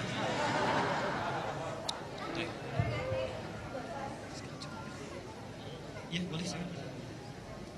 Pertanyaan berikutnya, Ustadz, bolehkah kita membawa HP ke dalam toilet yang di dalam HP tersebut ada mushaf Al-Quran? Baik, pertama, mushaf itu bukan di handphone. Ulama sepakat, ma bainal jildaini atau ma bainal mujalladaini mushafun.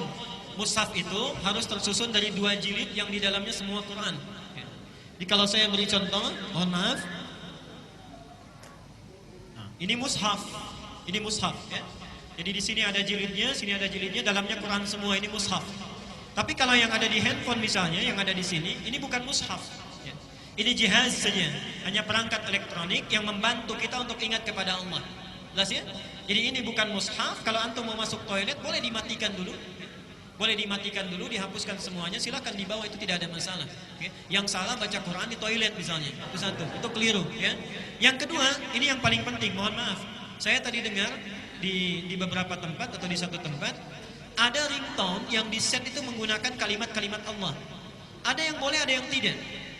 Yang tidak boleh, misal, mohon maaf ya, Al-Quran itu tidak boleh jadikan ringtone handphone. Azan itu tidak boleh. Azan misalnya kan, saya sering dengar ada iqamah, ada azan, Allahu Akbar, ya, ringtone-nya, itu tidak boleh. Kenapa? Kata para ulama sepakat, Darul Ifta yang ada di Mesir ataupun yang di Saudi menyampaikan bahwa khawatir kalimat Allah itu terputus di situ maknanya. Antum baca misalnya, Qul huwallahu, dijawab oleh kita. Ketika handphone kita bunyi, Qul huwallahu, dimatikan oleh kita, dijawab halo. Yang tadinya Qul huwallahu ahad menjadi Qul huwallahu halo. Salah itu ya, makna bisa lain.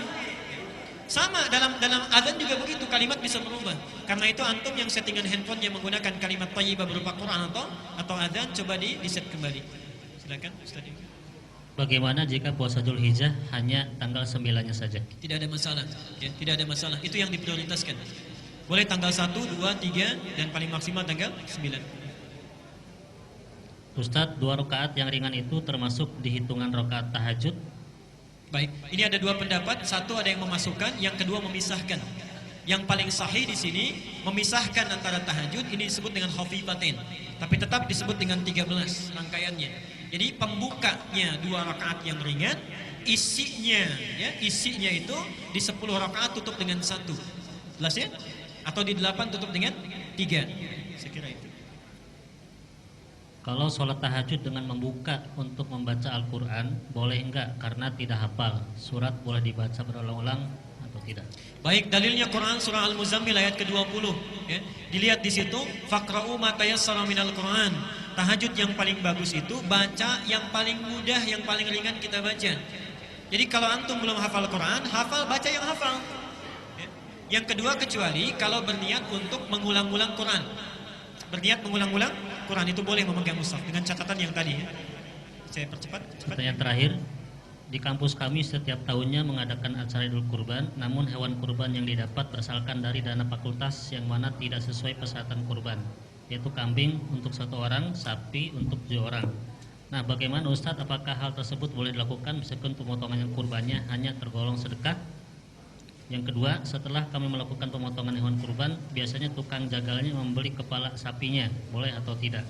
Baik, Masuk bagian boleh. yang pertama saya ingin sebutkan, saya juga cantumkan di buku saya itu, nanti barangkali Alexan bisa membagikan setelah ini.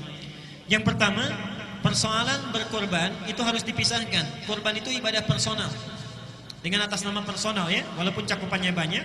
Kalau dari instansi pemberian itu bukan kurban. Dari instansi itu sedekah. Misal perusahaan memberikan kepada kita, silakan yang dipotong saat kurban. Itu bukan kurban, itu sedekah. Ya. Yang makan boleh siapa saja. Tapi kalau misalnya, nih, instansi memberikan uang tertentu kepada seseorang atau dari kampus, diberikan misalnya menjadi bagian penerimaan, diberikan untuk kurban, itu boleh. Diberikan untuk kurban, itu boleh. Jadi sudah menjadi hak pribadi, diberikan hewan kurban atas nama dia, itu boleh. Ini sedekah dari pihak instansi kepada dia, dari dia diberikan hewan menjadi hewan kurban, itu boleh dilakukan. Yang terakhir, hadis sahih riwayat Ali bin Abi Thalib, tidak boleh memperjualbelikan bagian-bagian dari hewan kurban. Tidak kulitnya, tidak kepalanya, tidak lemaknya dan sebagainya. Dan mohon maaf, tidak boleh menjadikan bagian hewan kurban sebagai upah bagi pemotongan. Ingat ya, tidak boleh menjadikan bagian hewan kurban sebagai upah dari pemotongan. Lihat hadisnya, kata Ali bin Abi Thalib, amarana Rasulullah sallallahu alaihi wasallam an nukhrija min indina. Nabi menyampaikan, mohon sebentar. Nabi menyampaikan sunnahnya, kalau ingin, ini sunnah Nabi ya, sunnahnya kalau ingin berkorban, keluarkan biaya kurban terpisah, kemudian keluarkan biaya operasional menambah itu. Jadi kalau ada panitia misalnya mematok harga kambing 2 juta, 100.000 untuk operasional, justru itu sesuai dengan sunnah.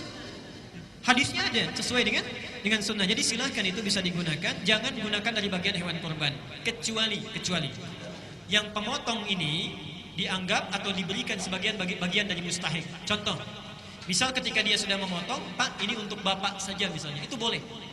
Boleh, kalau diberikan boleh. Tapi kalau dijadikan alat transaksi itu tidak boleh. Yang terakhir, ini yang paling penting, bagi yang berkorban, hewan kurban bisa dibagi ke dalam 3 bagian. Catat betul ini. 1, untuk sahibul Quran, sahibul kurban, bila dia mau menerimanya, sahibul kurban. Bagiannya sepertiga. Tapi tolong garis bawahi, sepertiga ini bukan sepertiga bagian dari hewan kurban. Contoh, sapi 300 kilo, sepertiganya 100 kilo diambil, itu bukan. Ya. Yang dimaksud di tafsir di hadis lain, yang cukup diambil makan untuk 3 hari. Ya. Tapi yang ingin saya sampaikan, antum ketika berkurban, hubungan antum dengan hewan kurban sudah selesai, hubungannya dengan Allah. Ini lillah, silakan. Mau dagingnya seperti ini, seperti itu, silahkan. Jadi walaupun kita memiliki bagian itu, jangan terlalu memaksa menuntut sesuatu. Oke. Mohon maaf ini ya, Nabi dan Rasul SAW kurban 100 ekor, dikurbankan untuk umatnya, tidak pernah menuntut. Antum Nabi bukan, Rasul bukan. Kurbannya berapa? 1, masih nuntut bagian kikilnya, masih nuntut kepalanya. Cita-citanya surga. Baik ya, saya mohon maaf, yang lebih unik ada di satu tempat, kurbannya kambing minta jatah sapi. Ya. Coba dilihat ya, hubungan kita dengan Allah. Yang kedua, boleh kepada yang ditunjuk. Misal, nanti tolong ditransaksi kurban itu, Ustaz Iman dan panitia yang lainnya. Itu boleh, misal, sahibul kurban, Ustaz, untuk kulit, saya titipkan panitia saja bagiannya. Itu boleh. Lalu panitia kalau sudah diterima, karena menjadi hak milik, itu boleh. Misal, dijual belikan, dijual, kasnya dimasukkan ke masjid, dan lain sebagainya, itu boleh. Tapi kalau di awal dijadikan transaksi itu tidak boleh. Dan yang terakhir, fokusnya untuk fakir miskin bagian terbesarnya. Ya. Itu silahkan digunakan. Mudah-mudahan Allah berikan kebaikan kepada kita semuanya. Kita sudah sepakat tadi ada perjanjian pulang dari sini. Mohon antum semuanya amalkan apa yang didapatkan. Malam-malam kita tahajud. Jangan perbanyak ngobrol. Ya, jangan banyak ngobrol kecuali mendekat kepada Allah Subhanahu wa taala. Semoga hari ini kita ada kebaikan, diberikan rahmat oleh Allah Subhanahu wa taala, dan semoga apa yang kita bahas bisa diamalkan dengan bimbingan Allah. Kita tutup dengan doa kifaratul majlis bersama-sama. Subhanakallahumma wa bihamdika asyhadu an la ilaha illa anta astaghfiruka wa atubu ilaik. Wa akhiru da'wana alhamdulillahirabbil alamin wal 'afwu minkum. Assalamualaikum warahmatullahi wabarakatuh. Bismillahirrahmanirrahim. Assalamualaikum warahmatullahi wabarakatuh. Alhamdulillahi wa kafa. Wassalatu wassalamu ala rasulillahil mustafa wa ala alihi wa sahbihi wa man wafa.